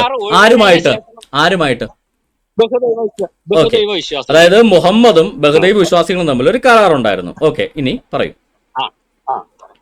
ഇനി നിങ്ങൾ രാജ്യത്ത് 4 അല്ലോ ആ വായിച്ച ആ കരാറിന് എന്ത് പറ്റിയെന്ന് പറഞ്ഞിട്ട് താഴേക്ക് വായിക്കും. കരാറിന് എന്ത് പറ്റിയെന്ന് പറ. ചങ്ങാതി, അത് കരാറിന് എന്ത് പറ്റിയെന്നുള്ളത് ഇതിൽ ഉള്ളതല്ലേ പറയാൻ പറ്റൂ. താങ്കൾ ഉള്ളത് പറഞ്ഞാൽ മതി. ആ കരാറ് ബഹുദൈവ വിശ്വാസികളാണോ റദ്ദാക്കിയത് അതോ മുഹമ്മദാണോ? എന്താണ് ഖുറാനിൽ പറയുന്നത്? ആ കരാറ് ഏകപക്ഷീയമായിട്ട് റദ്ദാക്കിയത് ആരാണ്? മുഹമ്മദാണോ ബഹുദൈവ വിശ്വാസികളാണോ? ആരാണ് കരാറ് റദ്ദാക്കിയത്? പറയൂ. കരാറ് പാലിക്കാതെ വിട്ടത് ആരാണ്? ഒന്നൂടെ വായിക്കാൻ മനസ്സിലാവും. നിങ്ങൾ നോക്കാം. താങ്കൾ വായിച്ചിട്ട് പറഞ്ഞു. നിങ്ങളുമായി കരാറിൽ ഏർപ്പെട്ടിട്ടുണ്ടായിരുന്ന ബഹുദൈവ വിശ്വാസികളോട് അള്ളാഹുവിന്റെയും അവന്റെ ദൂതന്റെയും ഭാഗത്ത് നിന്ന് ഉത്തരവാദിത്വം ഒഴിഞ്ഞുകൊണ്ടുള്ള വിളംബരമാണിത്. വിളംബരം പറയാൻ പോകുന്നത് അല്ല. അപ്പോ ഈ കരാർ റദ്ദാക്കിയത് ആരാണ്? മുഹമ്മദും കൂട്ടരുമല്ലേ, അല്ലാതെ ബഹുദൈവ വിശ്വാസികളല്ലല്ലോ. എന്റെ സാറൊന്ന് അനങ്ങാതിരിക്കുക. എന്റെ പൊന്നു സഹോദര, താങ്കൾ തന്നെ വായിച്ച ഖുർആൻ വ്യാഖ്യാനം, ഞങ്ങൾ ആരും വായിച്ചതല്ല, താങ്കൾ വായിച്ച തർജ്ജമ. ബഹുദൈവ വിശ്വാസികളും മുഹമ്മദും മുസ്ലിങ്ങളുമായിട്ടൊരു കരാറുണ്ടായിരുന്നു. ആ കരാറിൽ മുഹമ്മദിന്റെ ഭാഗത്തു നിന്നുള്ള ബാധ്യത ഒഴിഞ്ഞതായിട്ട് വിളംബരം പ്രഖ്യാപിക്കുകയാണ് ഈ പറയുന്ന മുഹമ്മദ് ഇവിടെ നിന്ന് ചെയ്യുന്നത്. അപ്പോൾ ഈ കരാർ ഏകപക്ഷീയമായിട്ട് റദ്ദാക്കിയതാരാണ്? മുഹമ്മദും മുസ്ലിങ്ങളും ആസ് പെർ ഖുറാൻ. ഓക്കെ, ഇനി കണ്ടിന്യൂ ചെയ്യും. ഇത് തന്നെയാണ് പ്രശ്നം നിങ്ങളെ കൊണ്ടുള്ള. ഇതേ ഇല്ലാത്ത കാര്യങ്ങളാണ് നിങ്ങൾ ഇല്ലാത്ത കാര്യമാണോ? ബഹുദൈവ വിശ്വാസികളിൽ നിന്ന് ആരുമായി നിങ്ങൾ കരാറിൽ ഏർപ്പെട്ടിട്ടുണ്ടോ അവരോട് അള്ളാഹുവിന്റെയും അവന്റെ ദൂതന്റെയും ഭാഗത്തു നിന്നുള്ള ബാധ്യത ഒഴിഞ്ഞതായി ഇതാ പ്രഖ്യാപിക്കുന്നു, ഇതാ വിളംബരം ചെയ്യുന്നു. അതായത് മുഹമ്മദ് വിളംബരം ചെയ്യുകയാണ്. ഈ മുഹമ്മദിനും പറയുന്ന മറ്റു മുസ്ലിങ്ങൾക്കും അവര് വെച്ചിട്ടുള്ള കരാറ് ഇനി മുതൽ ബാധകമല്ല. അതായത് മുഹമ്മദ് ഉണ്ടാക്കിയ കരാറ്, ബഹുദൈവ വിശ്വാസികളുമായിട്ട് മുഹമ്മദ് ഉണ്ടാക്കിയ സന്ധി കരാറ് മുഹമ്മദ് ഏകപക്ഷീയമായിട്ട് ലംഘിക്കുകയാണ്, അത് റദ്ദാക്കുകയാണ് എന്നാണ് ഖുറാനിൽ ഇവിടെ പറയുന്നത്. അല്ലെങ്കിൽ താങ്കൾ ഒന്ന് വായിച്ചു കേൾപ്പിക്കും. എന്നല്ല ഖുറാനിൽ പറഞ്ഞാൽ നിങ്ങളുടെ എന്നാൽ ബഹുദൈവ വിശ്വാസികളുടെ കരാറ് ഇന്നു മുതൽ നിലനിർത്തുന്നു എന്നാണോ പറയുന്നത്? ഇതാണ് ഞാൻ നിങ്ങളോട് ആദ്യമേ ചോദിച്ചത്. നിങ്ങൾ എവിടെ നിന്നാണ് ഇതിന്റെ സോഴ്സ് എവിടെ നിന്നാണ് നിങ്ങൾക്ക് ഓക്കെ, സോഴ്സ് ഫേസ്ബുക്ക് പ്രേക്ഷകർക്ക് വേണ്ടി കാണിക്കുകയാണ്. വിശുദ്ധ ഖുറാൻ പരിഭാഷ, മലയാള പരിഭാഷ, ചെറിയ മുണ്ടം അബ്ദുൽ ഹമീദ്. ഒരു സെക്കൻഡ്, സോഴ്സ് ഹലോ, വിശുദ്ധ ഖുറാൻ മലയാള പരിഭാഷ, ചെറിയ മുണ്ടം അബ്ദുൽ ഹമീദ് മദനി, കുഞ്ഞു മുഹമ്മദ് പറപ്പൂര്, അധ്യായം തൗബ. ഓക്കെ, താങ്കളല്ലേ ചോദിച്ചത് എവിടെ നിന്നാണ് നിങ്ങൾ മലയാള പരിഭാഷ വായിക്കുന്നത്? ദേ അവിടെ നിന്നാ വായിച്ചത്. കേട്ടല്ലോ, ബഹുദൈവ വിശ്വാസികളിൽ നിന്ന് ആരുമായി നിങ്ങൾ കരാറിൽ ഏർപ്പെട്ടിട്ടുണ്ട്, അതായത് മുസ്ലിങ്ങൾ, മുഹമ്മദ് ബഹുദൈവ വിശ്വാസികളിൽ നിന്ന് ആരുമായി കരാറിൽ ഏർപ്പെട്ടിട്ടുണ്ടോ അവരോട് അള്ളാഹുവിന്റെയും അവന്റെ ദൂതന്റെ, അതായത് മുഹമ്മദിന്റെ ഭാഗത്ത് നിന്നുള്ള ബാധ്യത ഒഴിഞ്ഞതായി ഇതാ പ്രഖ്യാപിക്കുന്നു. ആരായി പ്രഖ്യാപിക്കുന്നത്? മുഹമ്മദ് ഏകപക്ഷീയമായിട്ട് കരാറ് ഒഴിഞ്ഞതായിട്ട് പ്രഖ്യാപിക്കുന്നു. ഇതല്ലേ ഇവിടെ സംഭവിച്ചത്? അതോ കരാറ് തുടരുന്നു എന്നാണോ ഇവിടെ പ്രഖ്യാപിച്ചത്? എന്താണ് ശരിക്കും പ്രഖ്യാപിച്ചതെന്ന് പറയൂ. പറയൂ. ഇനി നിങ്ങൾ രാജ്യത്ത് 4 മാസം ഇഷ്ടാനുസരണം സഞ്ചരിച്ചു. ആരുടെ രാജ്യത്ത്? ആരുടെ രാജ്യത്താ? ഈ രാജ്യം ആരുടെ ആയിരുന്നു? എങ്ങനെ നിങ്ങൾ മനസ്സിലാക്കി? ഈ രാജ്യം ആരുടെ ആയിരുന്നു? മക്ക അല്ല, ഏതാ ഈ രാജ്യം? മക്കയല്ലേ? മക്ക ആരുടെ രാജ്യമാണ്? ആരുടെ രാജ്യമായിരുന്നു ഇത്രയും കാലം? ഇത്രയും കാലം ഇന്നത്തെ കാലം അല്ല, അന്നത്തെ കാലം മുഹമ്മദിന്റെ കാലം. ആരായിരുന്നു മക്ക രാജ്യം? ആരുടെ ആയിരുന്നു? മക്ക മുശ്രിക്കുകളുടെ അല്ലാഞ്ഞോ? ബഹുദൈവ വിശ്വാസികളുടെ അല്ലാഞ്ഞോ? അവരുടെ രാജ്യത്ത് ഇദ്ദേഹം ഇപ്പൊ ചെന്നിട്ട് അവരുമായിട്ടുള്ള കരാർ റദ്ദ് ചെയ്തിട്ട് എന്താ പറയുന്നേ? രാജ്യത്ത് യഥേഷ്ടം സഞ്ചരിച്ചുകൊള്ളുക. കണ്ടവന്റെ രാജ്യത്ത് കയറി യഥേഷ്ടം സഞ്ചരിക്കാൻ വേണ്ടി ആയത്തിറക്കിയിട്ട് പറയുക ഇത് മഹത്തായ ആയത്താണ്. ബെസ്റ്റ്. ഇത് തന്നെയാണ് നിങ്ങൾക്കുള്ള പ്രശ്നം. നിങ്ങൾ ഖുർആൻ പഠിക്കുന്നത് ഇങ്ങനെയാണ്. അതുകൊണ്ടാണ് ഞാൻ ആദ്യം എന്ത് താങ്കൾ വായിച്ച ഖുർആനിൽ ഇത് ഞാൻ പഠിച്ച ഖുർആൻ എന്നല്ല, താങ്കൾ വായിച്ച ഖുർആനാ. ഞാൻ പറഞ്ഞല്ലേ ഇത് താങ്കൾ വായിച്ച എന്താ? അതിനാൽ ബഹുദൈവ പറയൂ, താങ്കൾ എന്താ പറയൂ. വായിക്കൂ. അപ്പൊ അവരൊരു കരാറ് മുമ്പുണ്ടായിരുന്നു. അതാര് റദ്ദ് ചെയ്തു? ഈ ഹുബൈദിയ സന്ധി ആരാണ് റദ്ദ് ചെയ്തത്? ഈ ചോദിച്ചില്ലേ നിങ്ങൾ? അവിടെ ഒരു കരാറുള്ളതായിട്ട് നിങ്ങൾക്ക് അറിയാമല്ലോ. എന്റെ പൊന്നു സഹോദര, ഈ കരാറെന്ന് വെച്ചാൽ ഈ ഹുബൈദിയ സന്ധിയാണ് താങ്കൾ ഈ കരാറെന്ന് ഇവിടെ കിടന്ന് പറയുന്നത്. അത് ഖുറാനകത്തില്ല. ഹലോ, അത് ഖുറാനകത്തില്ല. അത് നിങ്ങളുടെ തഫ്സീർ ഇറക്കണം. ഈ കരാർ ഏതാന്ന് അറിയണേ? ഹുബൈദിയ സന്ധി. ഓക്കെ, ഈ കരാർ ഏതാന്ന് ഖുറാനകത്തില്ല. ഞാൻ പറയുന്നത് നിങ്ങൾ വായിച്ചത് പഠിച്ചത് ഈ പ്രസംഗിക്കുന്നത് ഖുറാനല്ല, നിങ്ങൾ ഈ വാറോലകളാണ് പ്രസംഗിക്കുന്നത്. എന്റെ പൊന്നു സാർ, അപ്പൊ താങ്കള് വാഴയോലയാണോ ഇപ്പൊ വായിച്ചത്? അല്ല, താങ്കൾ വായിച്ചത് വാറോലയല്ലേ? താങ്കൾ വായിച്ച വാറോലയല്ലേ? അപ്പൊ ഞാൻ അല്ല താങ്കൾ വായിച്ച ഖുറാനകത്ത് പറഞ്ഞ കാര്യം ഇത് തന്നെയല്ലേ? പിന്നെന്താ വ്യത്യാസം? നിങ്ങൾ അതിലേക്ക് വാറോല കൊണ്ടുവരണം. വാറോല താങ്കൾ ഒരു ഖുറാൻ വായിച്ചു, അതിനകത്ത് എന്താ പറയുന്നത്? ബഹുദൈവ വിശ്വാസികളുമായിട്ട് മുഹമ്മദിന് കരാറുണ്ടായിരുന്നു, ആ കരാറ് ബാധ്യതകൾ ഒഴിഞ്ഞതായിട്ട് മുഹമ്മദ് പ്രഖ്യാപിക്കുന്നു. കേട്ടോ, നിങ്ങൾ ഈ ഖുറാനിൽ എന്താ സഹോദര, സ്വയം പരിഹാസ്യനാകല്ലേ. താങ്കൾ ഈ പറഞ്ഞ ഖുറാൻ ഡിസ്പ്ലേ ചെയ്തിട്ടാണ് ഞാൻ ഈ സംസാരിക്കുന്നത്. സ്വയം പരിഹാസ്യനാകല്ലേ പ്ലീസ്. ഇത് നിങ്ങൾ അങ്ങനെയൊന്നും പറഞ്ഞിട്ട് കാര്യമില്ല. ബഹുദൈവ വിശ്വാസികളിൽ നിന്ന് ആരുമായി നിങ്ങൾ കരാറിൽ ഏർപ്പെട്ടിട്ടുണ്ടോ അവരോട് അള്ളാഹുവിന്റെയും അവന്റെ ദൂതന്റെയും ഭാഗത്ത് നിന്നുള്ള ബാധ്യത ഒഴിഞ്ഞതായി പ്രഖ്യാപിക്കുന്നു. ഇതിനകത്ത് വാറോല ഏത് വാക്കാണ് സഹോദരൻ എന്ന് പറഞ്ഞേ? ഇതിനകത്ത് എന്താ തെറ്റ്? ഈ ഒഴിഞ്ഞിരിക്കുന്നതൊക്കെ എവിടെയാ നിങ്ങൾ വായിച്ചേക്കണേ? നിങ്ങളുടെ ഖുറാനകത്ത് എങ്ങനെ വായിച്ചത്? വിശുദ്ധ ഖുറാൻ മലയാള പരിഭാഷ ചെറിയ മുണ്ടം അബ്ദുൽ ഹമീദ് മദനി, കുഞ്ഞു മുഹമ്മദ് പറപ്പൂര് അല്ലേ? ആ താങ്കൾ ഇതൊരു പരിഭാഷ തന്നെയല്ലേ വായിച്ചേ? ഇന്ന് ഒറിജിനൽ ഖുറാൻ വേണോ? ഞാൻ വായിച്ചു തരാം, എനിക്ക് ബുദ്ധിമുട്ടൊന്നുമില്ല. അല്ല, ഒറിജിനൽ ഖുറാൻ തന്നെയത്. അല്ല അപ്പൊ ഈ അല്ല സഹോദര, ഈ ചെറിയ മുണ്ടം അബ്ദുൽ ഹമീദ് മദനി ഡ്യൂപ്ലിക്കേറ്റ് ഖുറാനാണോ ഇറക്കിയേക്കുന്നത്? അല്ല, നമ്മുടെ മൗലവി തന്നെയാ അത്. ആ, അപ്പൊ നിങ്ങളുടെ മൗലവി ഇറക്കിയ വാറോലയാന്ന് താങ്കൾ പറയാൻ താങ്കൾക്ക് ഉളുപ്പില്ലേ സഹോദര? നിങ്ങൾ എന്തെന്നാ ഈ പറഞ്ഞത്? നിങ്ങളുടെ മൗലവി ഇറക്കിയ സാധനം ഡിസ്പ്ലേ ചെയ്തിട്ട് പരസ്യമായിട്ടാണ് ഞാൻ വായിച്ചത്. അപ്പൊ പറയാം അത് ആരാണ്ടൊക്കെ ഇറക്കിയ വാറോലയാന്ന്. നിങ്ങൾ എന്തുവായി പറയുന്നേ? നിങ്ങൾക്ക് സ്വന്തം മൗലവി ഇങ്ങനെ തള്ളാവോ? ശരിയല്ല കേട്ടോ അത്. അല്ല, നിങ്ങൾ ഇത് കേൾക്കണമെന്നുണ്ടോ? അല്ല, താങ്കൾ പറഞ്ഞ കാര്യം താങ്കളുടെ ഖുറാനത്ത് ഇങ്ങനെയാണ് കിടക്കുന്നത്. ബഹുദൈവ വിശ്വാസികളിൽ നിന്ന് ആരുമായി നിങ്ങൾ എന്ന് വെച്ചാൽ മുസ്ലിങ്ങളും മുഹമ്മദും കരാറിൽ ഏർപ്പെട്ടിട്ടുണ്ടോ അവരോട് അള്ളാഹുവിന്റെ അവന്റെ ദൂതന്റെയും അതായത് മുഹമ്മദിന്റെ ഭാഗത്തു നിന്നുള്ള ബാധ്യത ഒഴിഞ്ഞതായി ഇതാ പ്രഖ്യാപിക്കുന്നു. അതായത് മുഹമ്മദ് ഏകപക്ഷീയമായിട്ട് കരാറ് റദ്ദാക്കി. അല്ല, അതായതെന്നുള്ള നിങ്ങളുടെ ഭാഷയാണ്. അല്ല പിന്നെന്താണ്? ഒന്ന് പറഞ്ഞേ. അതായത് രണ്ടു കൂട്ടർ തമ്മിൽ കരാറുണ്ടായെന്ന് ഇതിനകത്ത് പറഞ്ഞിട്ടുണ്ടോ? അല്ലല്ല, അവിടെ നിക്കണം. ഈ ഖുറാനത്ത് പറയുന്നത് ഈ രണ്ടു കൂട്ടർ തമ്മിൽ കരാറുണ്ടായിരുന്നു എന്ന് പറയുന്നുണ്ടോ? അല്ല, ഞാൻ ഒരു ഇഷ്ടവും അനുസരിക്കുന്നില്ല. താങ്കൾ തന്നെ പറഞ്ഞതാ, എനിക്ക് അറിയാനുള്ള ആഗ്രഹം കൊണ്ടാണ്. ഈ ഖുറാൻ ആയത്ത് പ്രകാരം ഈ രണ്ടു കൂട്ടർ അതായത് ബഹുദൈവ വിശ്വാസികളും മുഹമ്മദും തമ്മിൽ ഒരു കരാർ നിലവിലിരുന്നു എന്ന് പറയുന്നുണ്ടോ ഇല്ലയോ ഈ ഖുറാൻ ആയത്ത് പ്രകാരം? നിങ്ങൾ വായിക്കുമ്പോ എന്താ നിങ്ങൾക്ക് മനസ്സിലായി? താങ്കൾ വായിച്ചിട്ട് പറ. ഞാൻ വായിക്കുമ്പോ വാറോലല്ലേ, താങ്കൾ വാറല്ലാത്തൊരു ഓല വായിച്ചിട്ട് പറ. ചങ്ങായി താങ്കളുടെ ഖുറാനകത്തോ താങ്കളുടെ വാറോലക്കകത്തോ ഏതെങ്കിലും ഓലയിടാത്തുള്ളോ നോക്കിയിട്ട് പറഞ്ഞാലും മതി. ഈ ബഹുദൈവ വിശ്വാസികൾക്കും മുഹമ്മദിനും ഇടക്ക് ഒരു കരാർ ഉള്ളതായിട്ട് ഈ ഇതിനകത്ത് പറയുന്നുണ്ടോ? അത് മാത്രം പറ. അതെ, ഇപ്പൊ അവിടെ നമ്മുടെ ക്ലബ് ഹൗസിൽ കൂടി അവിടെ നിൽക്കി അവർക്ക് മനസ്സിലാവും. ഓടല്ലേ സഹോദര? ഒരു താങ്കൾ പറഞ്ഞ ഞാൻ അനങ്ങാതിരിക്കട്ടെ. ഒരു സിമ്പിൾ ചോദ്യമല്ലേ ചോദിച്ചത്? അതിനുവേണ്ടി ഇങ്ങനെ ഇത്രയും കിടന്ന് ബുദ്ധിമുട്ടണോ? ഈ ഖുറാൻ ആയത്ത് പ്രകാരം ബഹുദൈവ വിശ്വാസികൾക്കും മുഹമ്മദിനും ഇടക്ക് ഒരു കരാർ ഉണ്ടായിരുന്നോ ഇല്ലയോ? പറ. അത് വായിച്ചത് മനസ്സിലായില്ല നിങ്ങൾക്ക്? താങ്കൾ പറഞ്ഞു തരൂ. എനിക്കറിയില്ല, ഞാൻ ശിശുവാണ്. താങ്കൾ വലിയ അറിവുള്ളവനാണ്, പഠിക്കാൻ ആഗ്രഹിക്കുന്നു, ഒന്ന് പറഞ്ഞു തരൂ. അങ്ങനെ ഒരു കരാർ ഉള്ളെന്നാണോ അവിടെ പറഞ്ഞിരിക്കുന്നത്, ഇല്ലെന്നാണോ? നിങ്ങൾ വെയിറ്റ് ചെയ്യുന്ന പറയൂ, ഉത്തരം പറയൂ. ചോദ്യം ചോദിച്ചു കഴിഞ്ഞു, ഉത്തരം പറ. നിങ്ങളുമായി കരാറിൽ ഏർപ്പെട്ടിട്ടുണ്ടായിരുന്ന ബഹുദൈവ വിശ്വാസികളോട്, അപ്പൊ ബഹുദൈവ വിശ്വാസികളും സത്യവിശ്വാസികളും തമ്മിൽ ഒരു കരാർ ഉണ്ടായിരുന്നു. വല്ലതും മനസ്സിലായോ? അതല്ലേ ഞാൻ ചോദിച്ചത്. ആ, ഇനി ആ കരാറിന് എന്ത് പറ്റിയെന്നാണ് അവിടെ പറയുന്നത്? ആ കരാറിനെ ആരാണ് റദ്ദാക്കിയത്? എന്താണെന്ന് അവിടെ പറഞ്ഞിട്ടില്ലല്ലോ. വാറോല വരപ്പുണ്ട് ആ കരാർ അറിയണേ. അവിടെ വാറോല എടുക്കണ്ട, ഇവിടെ നിന്ന് പറഞ്ഞാൽ മതി.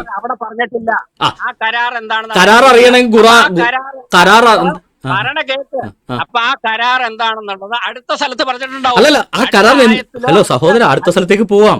ആ കരാറിന് എന്ത് സംഭവിച്ചു എന്ന ആ ആയത്തിൽ തന്നെ പറഞ്ഞിട്ടില്ലേ? അതെന്താണ് എന്നൊന്ന് പറഞ്ഞു തരൂ സഹോദര. ആ കരാറിനെ ബഹുദൈവ വിശ്വാസികളാണോ ഏകപക്ഷീയമായിട്ട് റദ്ദാക്കിയത്, അതോ മുഹമ്മദാണോ? ഒന്ന് പറയൂ. ആ ആയത്തിൽ എന്ത് പറയുന്നു? ഈ ആയത്തിൽ കഴിഞ്ഞു. നിങ്ങൾ സമ്മതിക്കില്ല, നിങ്ങൾ പിന്നെയും എടുത്തിയാടും. പിന്നീട് പറയുന്നത് അള്ളാഹുവിന്റെയും അവന്റെ ദൂതന്റെയും ഭാഗത്ത് നിന്ന് ഉത്തരവാദിത്വം ഒഴിഞ്ഞുകൊണ്ടുള്ള വിളംബരമാണിത്. അപ്പൊ എന്താണ്? അപ്പൊ കരാർ റദ്ദാക്കിയത് ആരാണ്? ബഹുദൈവ വിശ്വാസികളോ മുഹമ്മദോ? ആരാണ് കരാർ റദ്ദാക്കിയത്? അത് പഠിക്കണമെങ്കിൽ അതാണ് പറയണത്. നിങ്ങൾ അത് ഇവിടെ വെച്ച് തന്നെ തീർക്കുവാണ്. അതിന് വേറെ അധ്യായം അല്ല അവിടെ പറഞ്ഞേക്കുന്നുണ്ട്. ഹലോ അവിടെ പറഞ്ഞ വേറെ വാറോല എടുക്കല്ലേ. ഈ വാറോല നിന്നുകൊണ്ട് പറ. ഈ ആയത്ത് പ്രകാരം ആരാണ് കരാറിൽ നിന്നൊഴിഞ്ഞത്? മുസ്ലിങ്ങളും മുഹമ്മദുമാണോ ബഹുദൈവ വിശ്വാസികളാണോ? ആരാണ് കരാറിൽ നിന്ന് ഒഴിഞ്ഞതായിട്ട് ഖുറാനിലെ 9-ാമത്തെ സൂറ 1-ാമത്തെ ആയത്തിൽ പറയുന്നത്? ആര് കരാറിൽ നിന്ന് ഒഴിഞ്ഞു എന്നാ പറയുന്നത്? 9-ാമത്തെ സൂറത്താ നമുക്ക് എടുക്കാം. അതാണ് ഇപ്പൊ എടുത്തു വെച്ചേക്കണേ. ഏതാ വായിക്കണം എന്ന് പോലും അറിയില്ല, ഇരുന്ന് പണ്ഡിതൻ ചോദിയാ. അതാണ് ഇത്ര നേരം വായിച്ചത് മനുഷ്യ. ഇത് പല സ്ഥലത്തും പറയുന്നുണ്ട് ഇതുപോലെ. ഇത് ഒരു സ്ഥലത്തേ പറയുന്നുള്ളൂ. ഹലോ, ഇത് ഒരു സ്ഥലത്തേ പറയുന്നുള്ളൂ, അല്ലല്ല പല സ്ഥലത്തും പറയുന്നില്ല. കിടന്ന് ഉരുളല്ലേ. ഈ ഖുറാൻ ടോപ്പ് ടു ബോട്ടം പലവട്ടം വായിച്ചിട്ടാ ഈ കോട്ട് വിട്ട് ഇവിടെ വന്നിരിക്കുന്നത്. മനസ്സിലായോ? ആളെ വടിയാക്കല്ലേ, അതൊക്കെ പണ്ട്. എന്നാലേ ഈ പറപ്പൂരിന്റെ വാറോല ഒന്ന് വായിച്ചിട്ട് പറയൂ. ഈ ആയത്ത് പ്രകാരം, ഹലോ, താങ്കൾ ഈ പറപ്പൂരിന്റെ വാറോല വായിച്ചാൽ മതി, എനിക്ക് പരാതിയൊന്നുമില്ല. താങ്കൾ ഈ വാറോലയോ താങ്കൾ തന്നെ എടുത്ത നിങ്ങളുടെ മൗലവിയായ ചെറിയ മുണ്ടം അബ്ദുൽ ഹമീദ് മദനിയുടെ വാറോലയോ ഖുറാനോ നിങ്ങൾ എന്താണോ അതിന് വിളിക്കുന്നത്, അതിന് നിങ്ങളിപ്പോ വല്ല ഭഗവത്ഗീത വിളിച്ചപ്പോൾ എനിക്ക് പരാതിയൊന്നുമില്ല. നിങ്ങൾ എന്താണോ അതിനെ വിളിക്കുന്നത്, ആ പുസ്തകത്തിനകത്തെ 1-ാമത്തെ ആയത്തിനകത്ത് ഒന്നാമത് എന്താ ചെയ്യേണ്ടതെന്ന് വെച്ചിട്ടുണ്ടെങ്കിൽ നിങ്ങളുടെ മനസ്സൊന്ന് ശാന്തമാക്കണം, സമാധാനമായിട്ട്. നിങ്ങൾ എന്റെ പൊന്നു സഹോദര, ഞങ്ങളെ വെട്ടിക്കൊല്ലണമെന്ന് എഴുതിയേക്കണ പുസ്തകം വായിക്കുമ്പോ ഞങ്ങള് ശാന്തമായിട്ടിരിക്കണമെന്ന് പറഞ്ഞ കഷ്ടമാണ് കേട്ടോ. നിങ്ങൾ നിഷേധിക്കാനായിട്ട് തുടങ്ങരുത്. നിങ്ങൾ കാര്യം താങ്കള് മനസ്സിലാക്കുക, അതിനുശേഷം നിഷേധിക്കുക. ഹലോ സഹോദര, റിലാക്സ്, ബഹളം വെക്കല്ലേ. മുൻപതിയോട് കൂടി തുടങ്ങരുത്. ബ്രദർ റിലാക്സ്, നിങ്ങൾ അതുകൊണ്ട് റിലാക്സ്. നിന്ന് ഈ കത്തി വെക്കണ നേരത്തെ ആ ചോദ്യത്തിന് ഉത്തരം പറഞ്ഞുകൂടെ? താങ്കൾ നിന്ന് ഈ കത്തി വെക്കുന്ന നേരത്തെ ചോദ്യത്തിന് ഉത്തരം പറ. ഇവിടെ ചോദിച്ചത് താങ്കൾക്ക് അവിടെ ഒരു കരാർ ഉണ്ടായിരുന്നുള്ളായിരുന്നു. നമുക്ക് രണ്ടു കൂട്ടർക്കും തർക്കമില്ല. ബഹുദൈവ വിശ്വാസികൾക്കും മുഹമ്മദിനോടൊക്കെ ഒരു കരാറുണ്ടായിരുന്നു. ആ ആയത്തിൽ പറയുന്നു, ആരുമായി നിങ്ങൾ കരാറിൽ ഏർപ്പെട്ടിട്ടുണ്ടോ അവരോട് അള്ളാഹുവിന്റെയും അവന്റെ ദൂതന്റെയും, ഇത് ബഹുദൈവ വിശ്വാസികളല്ലല്ലോ, മുഹമ്മദ് അല്ലേ, ഭാഗത്ത് നിന്നുള്ള ബാധ്യത ഒഴിഞ്ഞതായി പ്രഖ്യാപിക്കുന്നു. അതായത് ഒരു വശത്തുകാര് മുസ്ലിങ്ങള് ഏകപക്ഷീയമായിട്ട് കരാറിൽ നിന്ന് ഒഴിഞ്ഞു. അതായത് ഈ കരാർ റദ്ദാക്കിയത്, ഏകപക്ഷീയമായിട്ട് റദ്ദാക്കിയത് മുസ്ലിങ്ങളാണ്, മുഹമ്മദാണെന്ന് ഖുറാനിലെ സൂറത്ത് തൗബ 9-ാമത്തെ സൂറ 1-ാമത്തെ ആയത്തിൽ താങ്കളുടെ മൗലിയാരുടെ വാറോലയിൽ എഴുതിയിരിക്കുന്നു, അല്ലെങ്കിൽ ഖുറാനകത്ത് എഴുതിയിരിക്കുന്നു. താങ്കൾ ഇത് സമ്മതിക്കാൻ എന്തിനേയും മടിക്കുന്നേ? പച്ചക്കല്ല ഇവിടെ എഴുതി വെച്ചേക്കുന്നത്.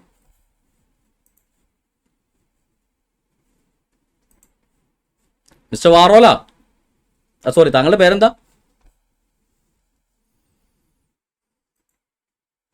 ഹലോ ഷിയാസ്, ചെവിയിൽ ഈ ഇയർഫോൺ വെച്ചിട്ട് സംസാരിക്കുക. ഇയർഫോൺ ഊരി കളഞ്ഞിട്ട് സംസാരിക്കല്ലേ, അത് മഹാബദ്ധാണ്.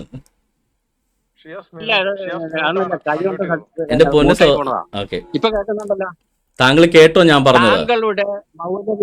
താങ്കളുടെ മൗലവിയുടെ വാറോല എന്ന് ഞാൻ എവിടെ പറഞ്ഞിട്ടുണ്ട്? എന്റെ പൊന്ന് സഹോദര, താങ്കൾ പറഞ്ഞത് ഞാൻ വായിക്കുന്ന മലയാള പരിഭാഷ വെറും വാറോലയാണെന്നാണ്. ഞാൻ ഇന്ന് വരെ എടുത്തിട്ടുള്ള മലയാള പരിഭാഷ ചെറിയ മുണ്ടം അബ്ദുൽ ഹമീദ് മദനിയുടെയും പറപ്പൂരിന്റെയുമാണ്. അതിനെയാണ് താങ്കൾ ഇത്രയും നേരം വാറോല എന്ന് പറഞ്ഞ് ആക്ഷേപിച്ചത്. എനിക്ക് കുഴപ്പമില്ല, നിങ്ങളുടെ മൗലിയാരെ നിങ്ങൾ ആക്ഷേപിക്കുന്നില്ല, ഇപ്പൊ എനിക്ക് എന്നാ കുഴപ്പം?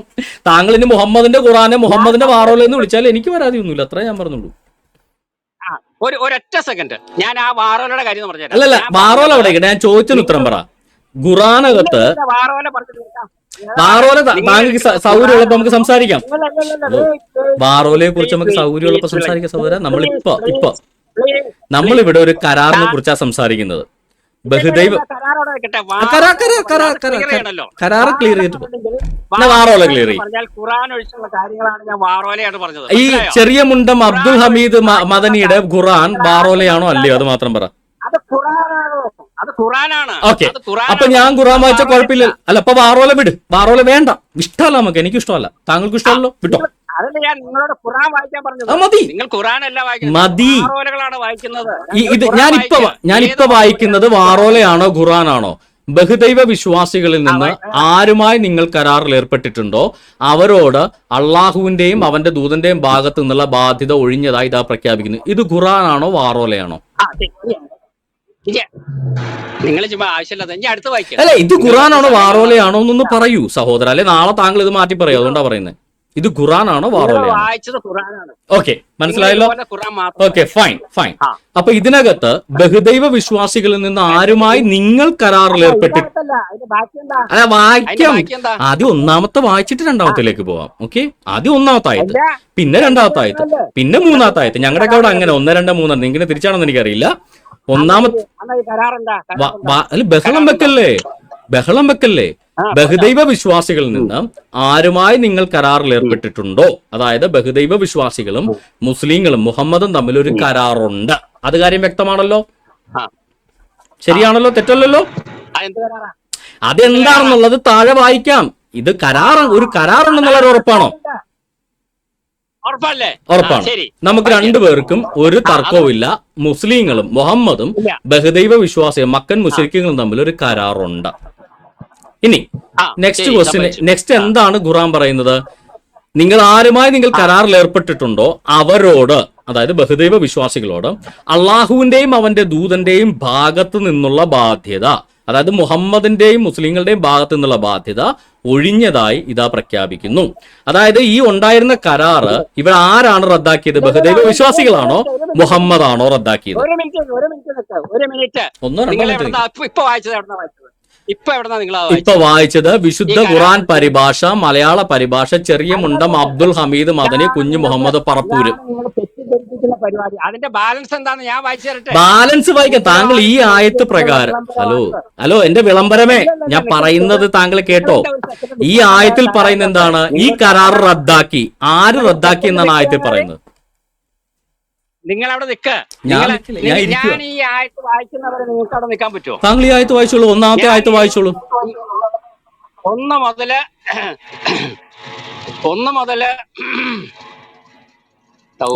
ഒമ്പത് വരെ വായിക്കണം. 1 മുതൽ വായിച്ച് കണ്ടിന്യൂ ആണ്. 9 വരെ വായിക്കണം. 9ാമത്തെ ആയത്ത് വരെ വായിക്കണം മിനിമം. ഇടക്ക് നിർത്തരുത്. ഇടക്ക് നിർത്തുവാണെങ്കിൽ 1 by 1 പോകണം. കണ്ടിന്യൂസ് വായിക്കണം. 9 വരെ മിനിമം വായിച്ചോണം. വായിച്ചോളൂ. അപ്പൊ വായിക്കുമ്പോ ഇടയ്ക്ക് കയറുമോ? താങ്കൾ എക്സ്പ്ലനേഷൻ തന്നാൽ ഞാൻ ഇടക്ക് കയറും. വായിച്ചോണ്ടിരിക്കണേ കയറത്തില്ല. എക്സ്പ്ലനേഷൻ തന്നാൽ ഞാൻ ഇടക്ക് കയറും. ഞാൻ വായിച്ചുകൊണ്ട് തന്നെ നിങ്ങളുമായി കരാറിൽ ഏർപ്പെട്ടിരുന്ന ബഹുദൈവ വിശ്വാസികളോട് അള്ളാഹുവിന്റെയും അവന്റെ ദൂതന്റെയും ഭാഗത്ത് നിന്ന് ഉത്തരവാദിത്വം ഒഴിഞ്ഞുകൊണ്ടുള്ള വിളംബരമാണിത്. ഇനി നിങ്ങൾ രാജ്യത്ത് 4 മാസം ഇഷ്ടാനുസരണം സഞ്ചരിച്ചു കൊള്ളുക. അറിഞ്ഞുകൊള്ളുക, നിങ്ങൾ അള്ളാഹുവിനെ തോൽപ്പിക്കുന്നവരല്ല. അള്ളാഹു സത്യനിഷേധികളെ നിന്ദ്യമായി പരാജയപ്പെടുത്തുന്നവനാകുന്നു. ഇപ്പൊ 2 ഇനി 3. അള്ളാഹുവിൽ നിന്നും അവന്റെ ദൂതനിൽ നിന്നും സകല ജനങ്ങൾക്കുമായി മഹാഹജ്ജിനുള്ള അല്ല, ഈ ഖുറാനകത്ത് എവിടെയാണ് മഹാഹജ്ജ് എന്ന് എഴുതിയേക്കുന്നത്? ഹലോ താങ്കൾ എന്താ ഖുറാനകത്ത് തിരികെ കയറ്റുന്നേ? ഹജ്ജ് എന്ന് എവിടെ? അവിടെ ഖുറാനകത്തുള്ള അവിടെ എവിടെ ഹജ്ജ് എന്ന് ഖുറാനകത്ത് എവിടെ ഉള്ളത്? അല്ല എവിടെ ഖുറാനകത്തുള്ള? അല്ല ഹലോ അവിടെ ഹജ്ജ് എന്ന് ഖുറാനകത്തില്ലല്ലോ. താങ്കൾക്ക് എവിടെ നിന്ന് കിട്ടി? ഖുറാൻ എന്ന് പറഞ്ഞ ആളെ പറ്റിക്കുന്നു. ഹലോ അതല്ല ചോദിച്ചത്. താങ്കളിപ്പോ വായിച്ചപ്പോ ഹജ്ജിനെ കുറിച്ച് പറഞ്ഞു. അങ്ങനെ ഒരു സംഭവം ഖുറാനകത്ത് അവിടെ ഇല്ലല്ലോ. താങ്കൾ പിന്നെ എവിടെന്നാ ഈ ആ ആയത്ത് ഹജ്ജ് എന്ന് ഇല്ലല്ലോ, പിന്നെ എവിടെന്നാ കിട്ടിയത് താങ്കൾക്ക്? താങ്കളിപ്പോ വായിച്ച മൂന്നാമത്തെ ആയത്ത് ഒന്നുകൂടെ വായിച്ചേ. മൂന്നാമത്തെ ആയത്ത് വായിക്കും. താങ്കൾ ഇല്ലാത്തൊക്കെ വായിക്കുന്നേ. വായിത്തൊന്നേക്ക് വായിച്ച് ഞങ്ങൾ സമ്മതിക്കുമോ? ഞങ്ങൾക്ക് നിങ്ങളെക്കാൾ നന്നായിട്ട് ഖുറാൻ അറിയാം. അതുകൊണ്ടാ പറഞ്ഞേ. പിന്നെ നിങ്ങൾക്ക് അറിയാം, അതുകൊണ്ട് എനിക്ക് മനസ്സിലായി. വായിക്കാം. അതുകൊണ്ടാണ് ഇല്ലാത്തൊക്കെ വായിക്കുന്നത്. അള്ളാഹുവിൽ നിന്നും അവന്റെ ദൂതനിൽ നിന്നും സകല ജനങ്ങൾക്കുമായി മഹാഹജ്ജ് ദിനത്തിലുള്ള പൊതു വിളംബരമാണിത്. മനസ്സിലായോ? പറഞ്ഞു. എന്തെന്നാൽ അള്ളാഹു ബഹുദൈവ വിശ്വാസികളോടുള്ള ബാധയിൽ നിന്ന് ഒഴിവായിരിക്കുന്നു. അവന്റെ ദൂതനും നിങ്ങൾ പശ്ചാത്തപിക്കുന്നെങ്കിൽ അതിന്റെ ഗുണം നിങ്ങൾക്ക് തന്നെ. പിന്തിരികയാണെങ്കിൽ നന്നായി അറിഞ്ഞിരിക്കുക, നിങ്ങൾ അള്ളാഹുവിനെ തോൽപ്പിക്കാൻ ആവതുള്ളവരല്ല. പ്രവാചകൻ നിഷേധികളെ കഠിനമായി ശിക്ഷയുടെ സുവാർത്ത അറിയിച്ചു കൊള്ളുക. നിങ്ങളുമായി കരാറിൽ ഏർപ്പെടുകയും എന്നിട്ട് ആ കരാർ പാലിക്കുന്നതിൽ വീഴ്ചയൊന്നും ചെയ്യാതിരിക്കുകയും നിങ്ങൾക്കെതിരായി ആരെയും സഹായിക്കാതിരിക്കുകയും ചെയ്ത ബഹുദൈവ വിശ്വാസികളെ ഒഴിച്ച് അങ്ങനെയുള്ളവരോട് നിങ്ങളും കരാറിന്റെ അവധി വരെ അത് പാലിക്കുന്നവരായിരിക്കുക. എന്തുകൊണ്ടെന്നാൽ സൂക്ഷ്മതയുള്ളവരെ അള്ളാഹു ഇഷ്ടപ്പെടുന്നു.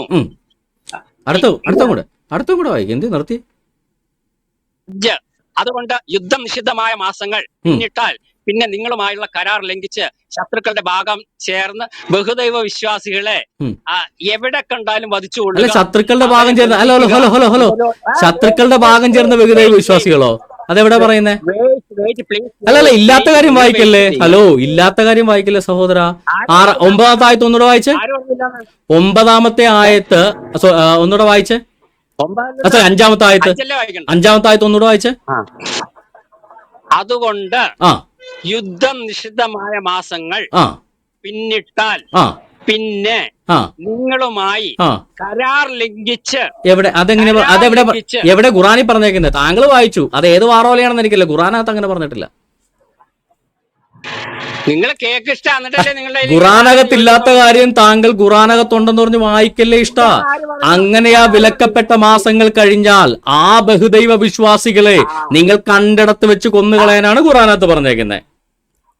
അതല്ലേ ഞാൻ വായിക്കുന്നത്. അല്ല, താങ്കൾ വായിച്ചത് അങ്ങനെയാ വിലക്കപ്പെട്ട മാസങ്ങൾ കഴിഞ്ഞാൽ നിങ്ങളുമായി യുദ്ധം ചെയ്ത, അങ്ങനെയല്ല പറഞ്ഞേ, നിങ്ങളുമായി യുദ്ധം ചെയ്ത ബഹുദൈവ വിശ്വാസികളെ കണ്ടെടുത്തു. അങ്ങനെയല്ല അതിനകത്ത് എഴുതിയിരിക്കുന്നത്.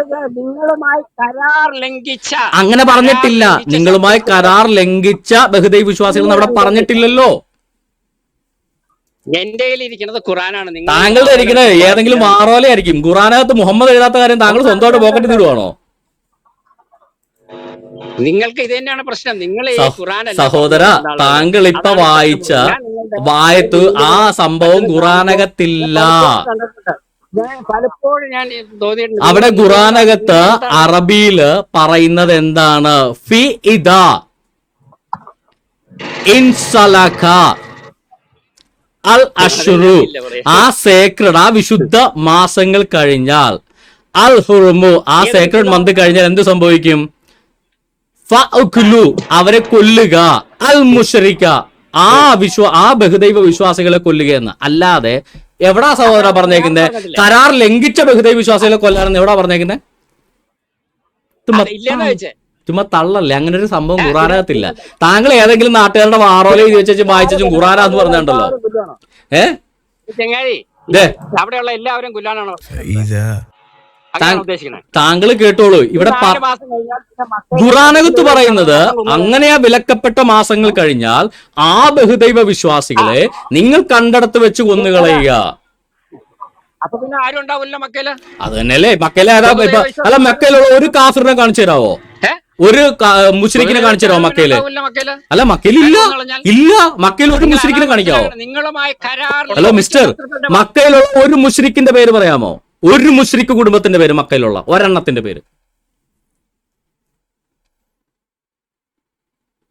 മക്കയിൽ മുഹമ്മദിന്റെ കാലത്തിന് ശേഷം ജീവിച്ച ഒരു സിംഗിൾ മുശ്രിക്കിന്റെ പേര് പറ, ഒരെണ്ണം. മുഹമ്മദിന്റെ കാലത്തിന് ശേഷം മക്കയിലുള്ള ഒരു മുശ്രിക്കിന്റെ പേര് പറയാൻ, ഒരു മക്കൻ ബഹുദൈവ വിശ്വാസിയുടെ, മക്കയുടെ സ്വന്തം നാട്ടുകാര്, മക്കയിലെ ഇൻഡിജിനസ് പീപ്പിളിന്റെ ഈ പറയുന്ന മുശ്രിക്കായ ഒരു മുശ്രിക്കിന്റെ പേര് താങ്കൾ പറ. ഇല്ല, മുഹമ്മദ് കൊന്നു എല്ലാത്തിനെയും, അല്ലാത്തവര് നാടും കിടത്തി. പിന്നെ എവിടെ നിന്നുണ്ടാവനാ?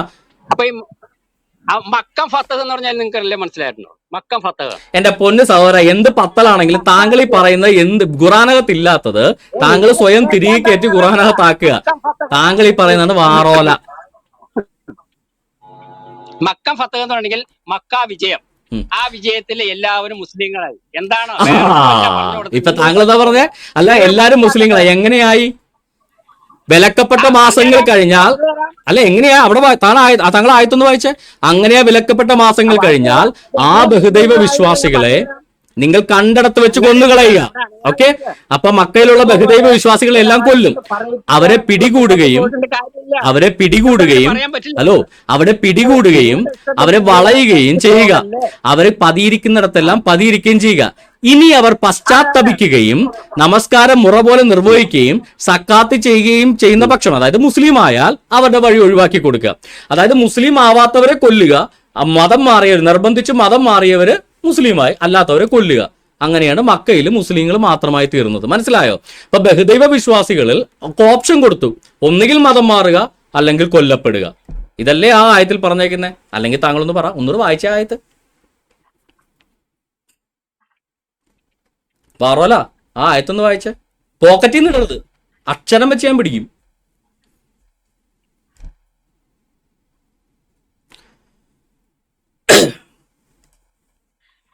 ഹലോ ഷിയാസേ, ആ ആയത്ത് വായിക്കാൻ. മക്കയിലെ ബഹുദൈവ വിശ്വാസികൾക്ക് എന്ത് പറ്റിയെന്ന് അവിടെ പറഞ്ഞിട്ടുണ്ട്. അങ്ങനെ ആ വിലക്കപ്പെട്ട മാസങ്ങൾ കഴിഞ്ഞാൽ ആ ബഹുദൈവ വിശ്വാസികളെ നിങ്ങൾ കണ്ടിടത്ത് വെച്ച് കൊന്നുകളയുക, അവരെ പിടികൂടുകയും വളയുകയും, അതായത് അവിടുത്തെ ഇൻഡിജിനസ് പോപ്പുലേഷനെ, അവിടുത്തെ തദ്ദേശവാസികളെ ഈ മുസ്ലിങ്ങൾ കൊന്നുകളയാനാണ് അള്ളാഹു പറഞ്ഞത്. അവരെ പിടികൂടുകയും വളയുകയും അവർക്ക് വേണ്ടി പതിയിരിക്കുന്നു, ഒളിച്ചിരുന്ന് ചതിച്ചു കൊല്ലാനാണ് മുഹമ്മദ് അവിടെ പഠിപ്പിക്കുന്നത്. ഇനി അവർ പശ്ചാത്തപിക്കുകയും നമസ്കാരം മുറ പോലെ നിർവഹിക്കുകയും സക്കാത്ത് കൊടുക്കുകയും ചെയ്തു, അതായത് മുസ്ലിം ആയാൽ അവരുടെ വഴി അവർക്ക് ഒഴിവാക്കുക. അതായത് മുസ്ലിം ആവാത്ത എല്ലാ മക്കൻ നിവാസികളെയും ബഹുദൈവ വിശ്വാസികളെയും പച്ചക്ക് കൊല്ലുക, മതം മാറാത്തവരെ കൊല്ലുക. അതായത് നിർബന്ധിച്ച് മതം മാറ്റം പച്ചക്ക് എഴുതി വെച്ചിട്ട് ഖുറാനത്ത് പറയുക. ഇതിന് താങ്കൾ എങ്ങനെ ന്യായീകരിക്കണം? ഒരു വാറോലയും വേണ്ട, താങ്കൾ പോക്കറ്റിൽ നിന്നിട്ട് ന്യായീകരിക്കായിരുന്നു. അത് ഈ ഖുറാനത്ത് പറഞ്ഞിരിക്കുന്ന ഇതാണ്. ഇനി ആ ബഹുദൈവ വിശ്വാസികൾ, ഏത് ബഹുദൈവ വിശ്വാസികൾ? അതിന്റെ തൊട്ടുമുന്നത്തെ വാക്യത്തിലുണ്ടല്ലോ ഏത് ബഹുദൈവ വിശ്വാസികളെ കുറിച്ചാണ് പറയുന്നത്. എന്നാൽ ബഹുദൈവ വിശ്വാസികളുടെ കൂട്ടത്തിൽ നിന്ന് നിങ്ങൾ കരാറിൽ ഏർപ്പെടുകയും എന്നിട്ട് നിങ്ങളോടത് പാലിക്കുന്നതിൽ ഒരു ന്യൂനതയും, അതായത് കരാർ ലംഘിക്കാത്ത ബഹുദൈവ വിശ്വാസികൾ, നിങ്ങൾക്കെതിരിൽ ആർക്കും സഹായം നൽകാതിരിക്കുകയും ചെയ്തവർ ഇതിൽ നിന്ന് ഒഴിവാണ്. അവരെ കരാറിൽ നിന്ന് തൽക്കാലത്തേക്ക് ഒഴിവാക്കിയേക്കുക. അപ്പോൾ അവരോടുള്ള കരാർ അവരുടെ കാലാവധി വരെ നിറവേറ്റുക. അങ്ങനെ ആ വിലക്കപ്പെട്ട മാസങ്ങൾ കഴിഞ്ഞാൽ ആ ബഹുദൈവ വിശ്വാസികളെ കണ്ടെടുത്ത് വെച്ച് കൊല്ലുക.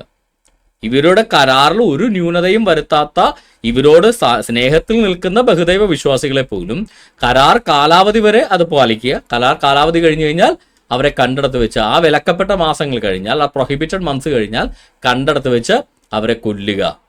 അവർ മതം മാറിയാൽ അവർ ജീവിക്കാൻ അനുവദിക്കുക, അല്ലെങ്കിൽ അവരെ കൊല്ലുക.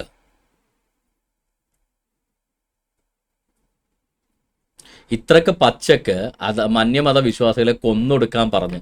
ഇനി ഇങ്ങനെ കൊന്നോ എന്നുള്ളതിന് ഒരു തെളിവ് നോക്കണ്ട. ഇന്ന് മക്കയിലേക്ക് പോയാൽ മതി, ഒരൊറ്റ ഇൻഡിജിനസ് മുശ്രിക്ക് കുടുംബത്തെ അവിടെ കാണാൻ പറ്റുമോ? ഇല്ല. ഒരു ബഹുദൈവ വിശ്വാസം മക്കയിലുണ്ടോ? ഇല്ല. എന്തുകൊണ്ടാ?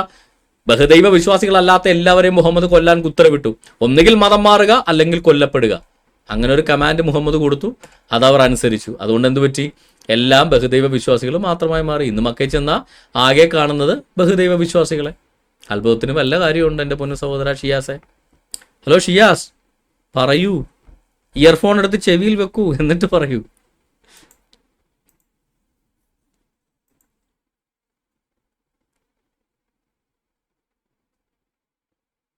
അല്ലേ, ഖുറാനകത്ത് നൈസായിട്ട് തിരികെ അങ്ങ് കയറ്റുക. കരാർ ലംഘിച്ച ബഹുദൈവ വിശ്വാസികളെന്ന് നൈസായിട്ട് തിരികെ കയറ്റുക. ഞാൻ നിങ്ങൾക്ക് വേണ്ടി ജസ്റ്റ് വേർഡ് ബൈ വേർഡ് ഖുറാൻ എടുത്ത് നിങ്ങൾക്ക് വേണ്ടി കാണിക്കാം. വേർഡ് ബൈ വേർഡ് ഖുറാന്റെ ഇത് കണ്ടോ? ഇത് ഖുറാൻ.com വേർഡ് ബൈ വേർഡ് അറബിക് ഖുറാനാണ്.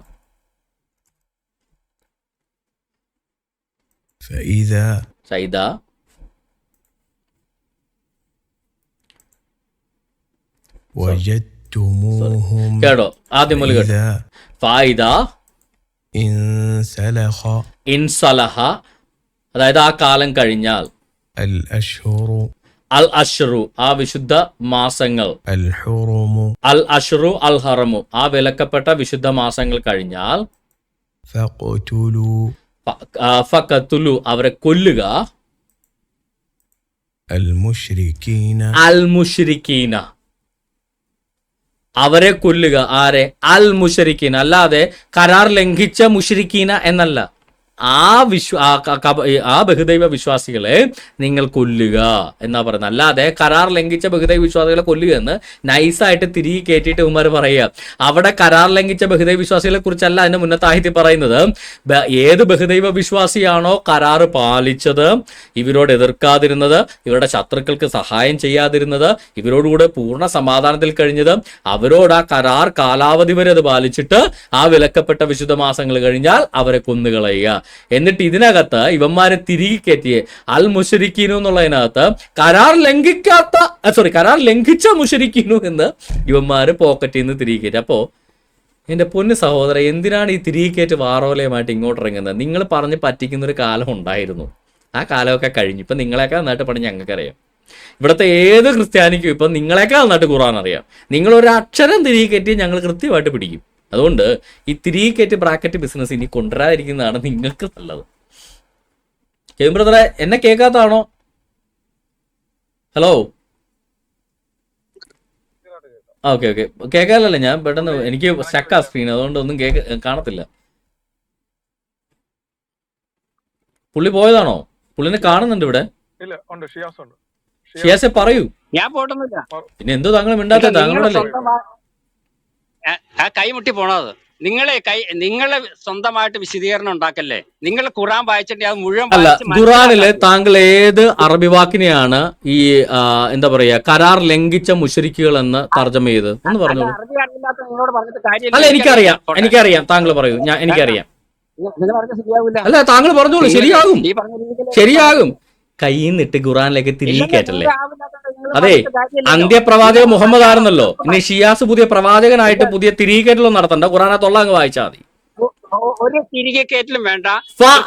ഫഖലു അൽ മുശ്രിക്കീന എന്ന് ഖുറാനകത്ത് പറഞ്ഞിരിക്കുമ്പോ, ആ മുശ്രിക്കുകളെ കൊല്ലുക എന്ന് ഖുറാനകത്ത് പറഞ്ഞിരിക്കുമ്പോ, നിങ്ങൾ ബഹുദൈവ വിശ്വാസികളെ ഫഖലു ചെയ്യുക, കൊല്ലുക എന്ന് ഖുറാനകത്ത് പറഞ്ഞിരിക്കുമ്പോ, ബഹുദൈവ വിശ്വാസികളെ അല്ല അതിനകത്തൊരു തിരികെ കയറ്റി കരാർ ലംഘിച്ച ബഹുദൈവ വിശ്വാസികളെ, ആ കരാർ ലംഘിച്ച എന്നതിന് അവിടെ അറബിയിലെ ഏത് വാക്ക് ഉപയോഗിച്ചിരിക്കുന്നു പറഞ്ഞേ. ആ ഫഖലു കൊല്ലുക എന്നുള്ളതിനും അൽ മുശ്രിക്കു എന്നുള്ളതിന് ഇടയ്ക്ക് കരാർ ലംഘിച്ചു എന്നുള്ളതിന്റെ അറബി വാക്ക് ഏതാ സഹോദരൻ അവിടെ ഇട്ടേക്കണേ? താങ്കളൊന്ന് പറഞ്ഞേ, ഞാൻ കേക്കട്ടെ. എനിക്കറിയില്ല. അപ്പൊ അറിയാതെ എന്തിനാണ് ഈ വാറോല വായിക്കുന്നത്? നാട്ടുകാർ തിരികെ കയറ്റുന്നേ കള്ളത്തരം കാണിച്ച. ഹലോ നിങ്ങൾ മനസ്സിലാക്കി കൊടുക്കാനോ ഒന്നുമല്ല. ഹലോ ഷിയാസെ, ഖുറാനകത്ത് മുഹമ്മദ് എഴുതാത്ത കരാർ ലംഘിച്ച ബഹുദൈവ വിശ്വാസികൾ എന്നുള്ളത് താങ്കൾക്ക് എവിടെ നിന്ന് കിട്ടി? താങ്കൾ പുതിയ പ്രവാചകൻ വല്ലോണോ?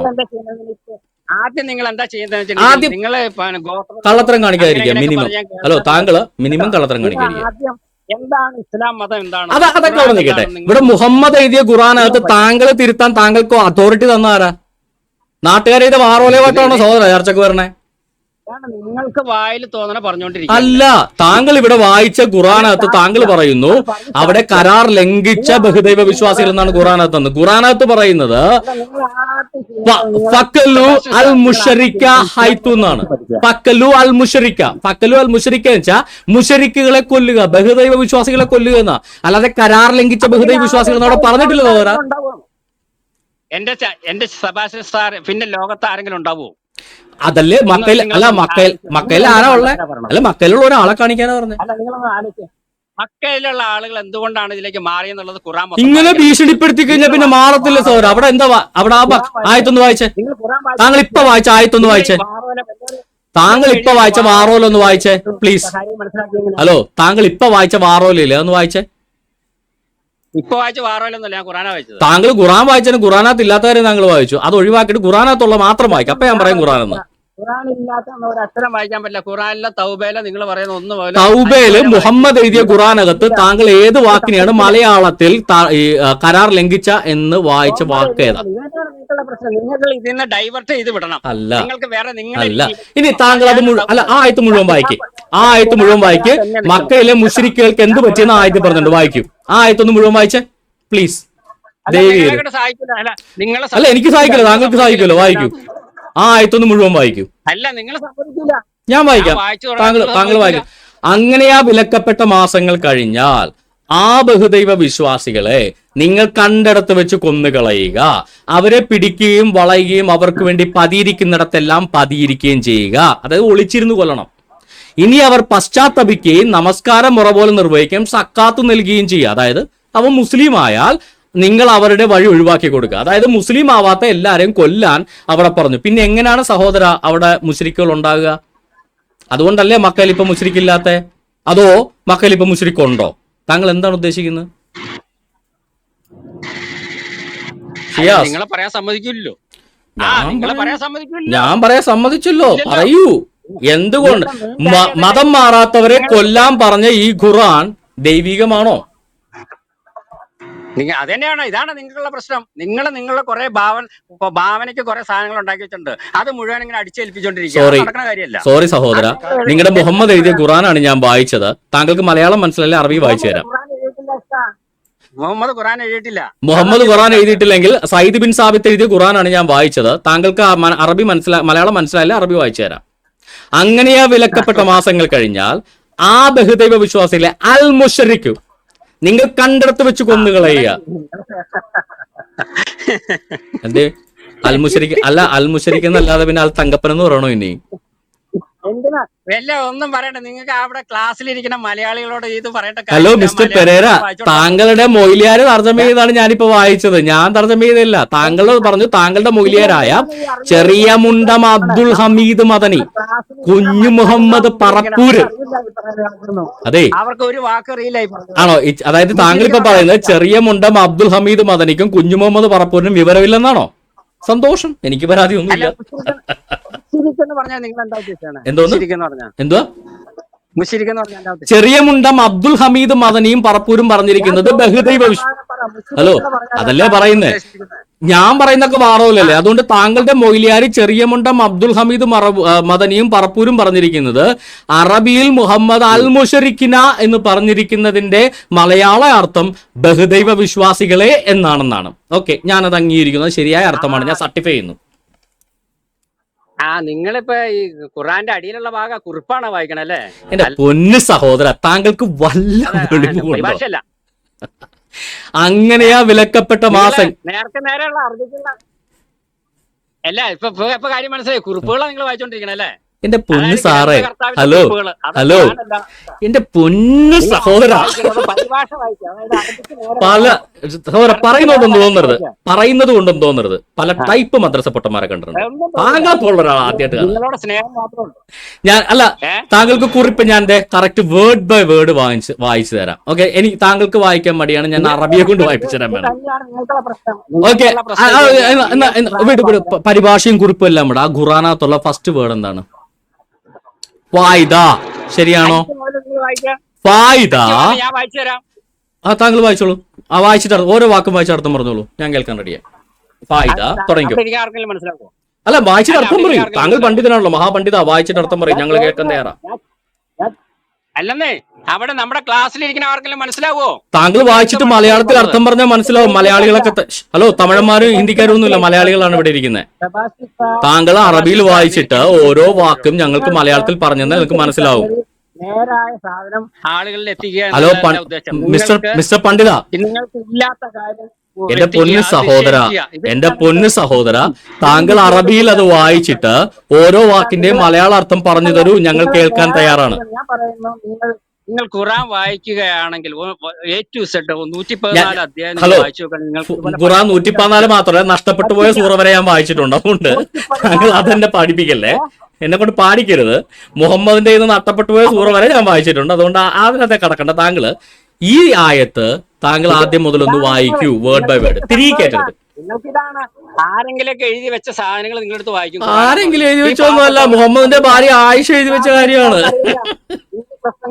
ഹലോ, ആയിഷ എഴുതി വെച്ചത്, നിങ്ങളുടെ ആയിഷ എഴുതി വെച്ചതാണ്. നിങ്ങളുടെ ഉമർ മുഹമ്മദിന്റെ ഓക്കെ അല്ല ഓക്കെ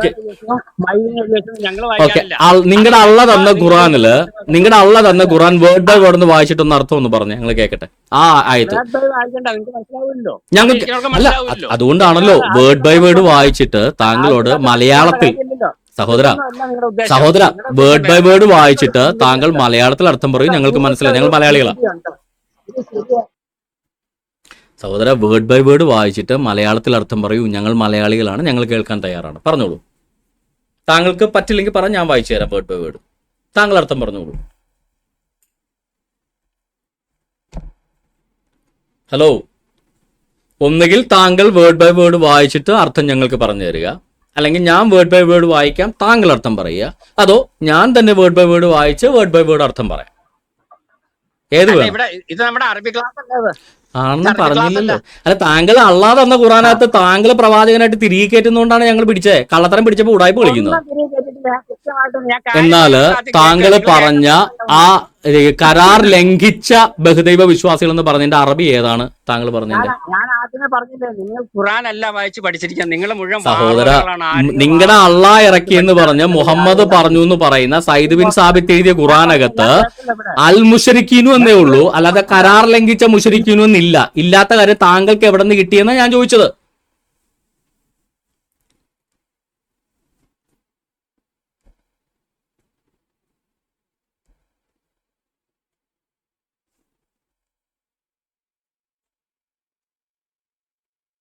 താങ്കൾക്ക് എവിടെ നിന്ന് കിട്ടി സഹോദര? ഖുറാനകത്തില്ലാത്ത കാര്യം ഉണ്ടെന്ന് താങ്കൾ അവകാശപ്പെടുമ്പോൾ എവിടെ നിന്ന് കിട്ടി എന്നാണ് ഞങ്ങൾ ചോദിച്ചത്. സിരിക്ക് പോക്കറ്റിൽ നിന്ന് നൈസായിട്ടങ്ങ് ഇടുക. പണ്ടൊക്കെ ഇവർ എന്തെങ്കിലുമൊക്കെ തള്ളി പറിച്ച് ആർക്കും മനസ്സിലാവില്ലല്ലോ, അതുകൊണ്ട് എന്തും ചെയ്യാം. പണി നടക്കൂല്ലോ മോനെ, ഇത് ഇന്റർനെറ്റ് യുഗാ, പഴയ പോലെ ഉടായ്പൊന്നും നടക്കില്ല. മര്യാദക്കെല്ലാം ജെമിനി ആശാൻ ഇറക്കി വിടും.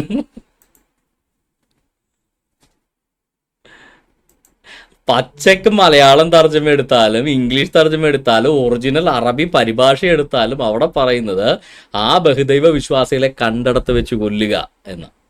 അൽ മുശ്രിക്കീനെ ഫക്കല ചെയ്യുക, കണ്ടിടത്ത് വെച്ച് തട്ടിക്കളയുക. വെന്നെവർ യു സീ ഫക്കല ചെയ്യുക, വെട്ടിക്കൊല്ലുക എന്നാണ് പറയുന്നത്. അവർ ഇസ്ലാം മതം സ്വീകരിച്ചാൽ അവരുടെ വഴി ഒഴിവാക്കുക. അപ്പോൾ മക്കയിൽ ഇപ്പോൾ മുസ്ലിങ്ങൾ മാത്രം ഉള്ളെങ്കിൽ അർത്ഥം എന്താ? ഇസ്ലാം മതം സ്വീകരിക്കാത്ത എല്ലാവരെയും അവർ വെട്ടിക്കൊന്നു, പകരം ഉള്ളത് മുസ്ലിങ്ങൾ മാത്രം.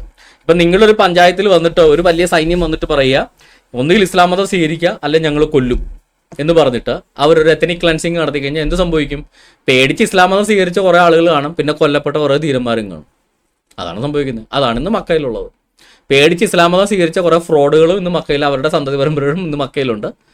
കൊല്ലപ്പെട്ട കുറേ ധീരന്മാരുടെ ജഡത്തിന്റെ അവശിഷ്ടങ്ങളും മക്കയുടെ മരുഭൂമിയുടെ മണ്ണിനടിയിൽ കിടപ്പുണ്ട്. ഇത് ഈ ഒരായത്തിൽ പഠിപ്പിക്കുന്നതാണ്. ആ ബഹുദൈവ വിശ്വാസികളെ കണ്ടെടുത്ത് വെച്ച് കൊല്ലുക. അവർ ഇസ്ലാം മതം സ്വീകരിച്ച, അതായത് നിസ്കാരം മുറ പോലെ നിർവഹിക്കുക, പശ്ചാത്തപിക്കുക, അവർ ചെയ്ത തെറ്റാണ്, ഇസ്ലാം മതമാണ് ശരിയാണെന്ന് പറയുക, നിസ്കാരം മുറ പോലെ നിർവഹിക്കുക, സക്കാത്ത് കൊടുക്കുക. ഇത് ഇസ്ലാമിൻ്റെ വിശ്വാസ കാര്യങ്ങളാണ്. ഇതെല്ലാം ചെയ്താൽ അവർക്ക് ജീവിക്കാൻ സമ്മതിക്കും, അല്ലെങ്കിൽ അവരെ കണ്ടെടുത്ത് വെച്ച് കൊന്നുകളക എന്ന് പറഞ്ഞാണ് ആയത്ത്. ഈ ആയത്ത് പറഞ്ഞിട്ട് പറയാം ഇത് മഹത്തായ ന്യായമാണെന്നൊക്കെ പറഞ്ഞ എൻ്റെ പൊന്നു സഹോദര, ഞങ്ങൾക്കൊക്കെ എഴുത്തും വായനയും അറിയാം, നിങ്ങൾക്കറിയില്ല എന്ന് പറഞ്ഞാൽ ഞങ്ങൾ എന്നായാലും. ഹലോ, ഉണ്ടോ ഇവിടെ എവിടെയെങ്കിലും? ഹലോ ബ്രദറെ, ഉണ്ടോ ഇങ്ങനെ? ഇല്ല, താഴേക്ക് പോയി. അല്ല, ഡിസ്പ്ലേ ചെയ്ത് പറഞ്ഞിട്ട് ഇത് ഭാഗം എടുത്ത് കാണിച്ച് പരസ്യമായിട്ട് പുള്ളി ക്ലബ് ഹൗസിലായിരിക്കും, ഫേസ്ബുക്കിൽ ഡിസ്പ്ലേഡ് ആണ് ഈ സാധനം. എന്താണ് വേർഡ് പേപ്പർ ഡിസ്പ്ലേ ചെയ്ത് പറഞ്ഞിട്ട് ഇത് ഭാഗം. ഇപ്പൊ പണ്ടത്തെ കാലത്തെ പാവ ആളുകളൊക്കെ ഇവന്മാർ എന്തോരം പഠിച്ചിട്ടുണ്ടാവും. സത്യം പറഞ്ഞ കഷ്ടമാണ് കേട്ടോ. ക്യാമറ എന്നെ ആരെങ്കിലും ഉണ്ടോ?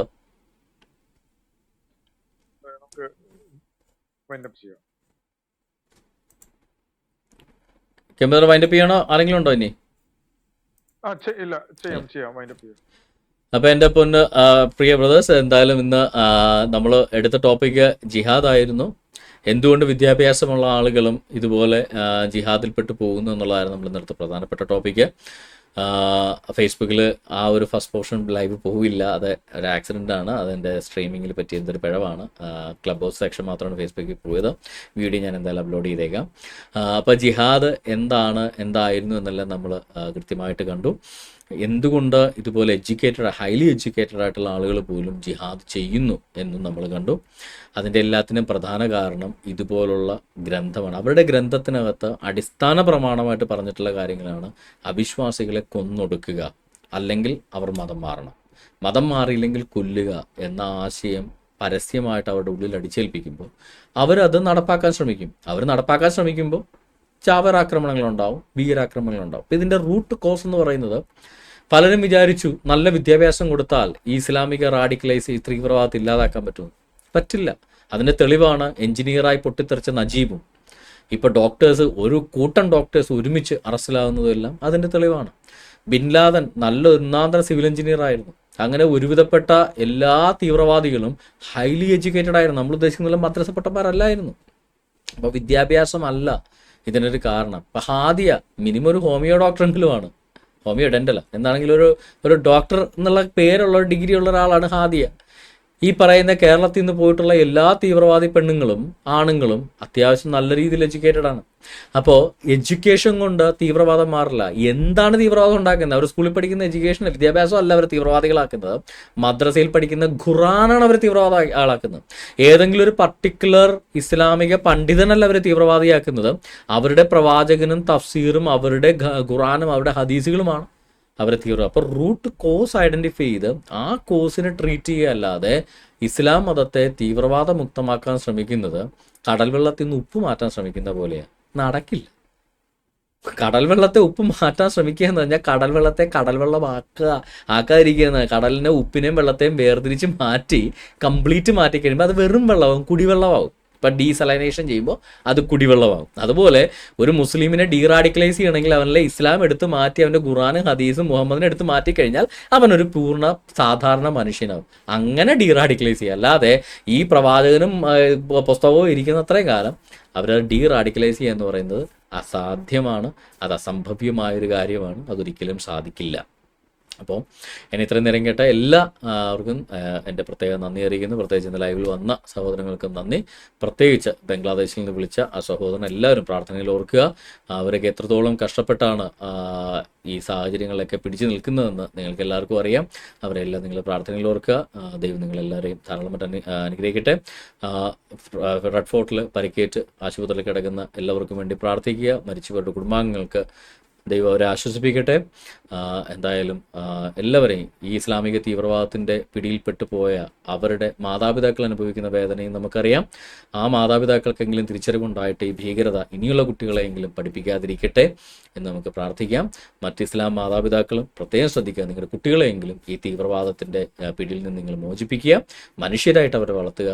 നല്ല ഭക്ഷണം കഴിക്കുന്ന, ഹലാൽ ഉപേക്ഷിക്കുന്ന, നല്ല ശുദ്ധമായ മനുഷ്യർ കഴിക്കുന്ന ഭക്ഷണം കഴിക്കുന്ന, ഈ ഭീകര പ്രസ്ഥാനമുള്ള പുസ്തകങ്ങളെല്ലാം ഉപേക്ഷിച്ചിട്ട് നല്ല പുസ്തകങ്ങൾ വായിക്കുന്ന നല്ലൊരു തലമുറയെ വാർത്തെടുക്കാൻ മുസ്ലിം സഹോദരങ്ങൾക്കും മാതാപിതാക്കൾക്കും കഴിയട്ടെ എന്ന് പ്രാർത്ഥിച്ചുകൊണ്ട് ഇന്നത്തെ പ്രോഗ്രാം നമ്മൾ അവസാനിപ്പിക്കുന്നു. കെയിം ബ്രദറെ ഒത്തിരി നന്ദി. വളരെ ഷോർട്ട് നോട്ടീസ് ആയിരുന്നു. വന്നതിന് ഒത്തിരി നന്ദി.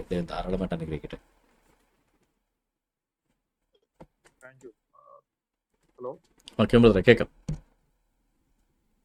Thank you brother. എന്തായാലും ഈ ഒരു വിഷയം വളരെ പെട്ടെന്ന് എടുത്തതിന്, ഇല്ലാത്ത സമയം ഉണ്ടാക്കി ഈ ഒരു വിഷയം ചർച്ച ചെയ്തതിന് ഒത്തിരി നന്ദി. അപ്പോൾ ചർച്ചയിൽ പങ്കെടുത്തവർക്കും ചർച്ച കേട്ടിരുന്നവർക്കും എല്ലാവർക്കും നന്ദി. ദൈവം നിങ്ങളെല്ലാവരെയും അനുഗ്രഹിക്കട്ടെ. ബ്രദറിനും കുടുംബത്തിനും ഒത്തിരി നന്ദി. Thank you. Good night.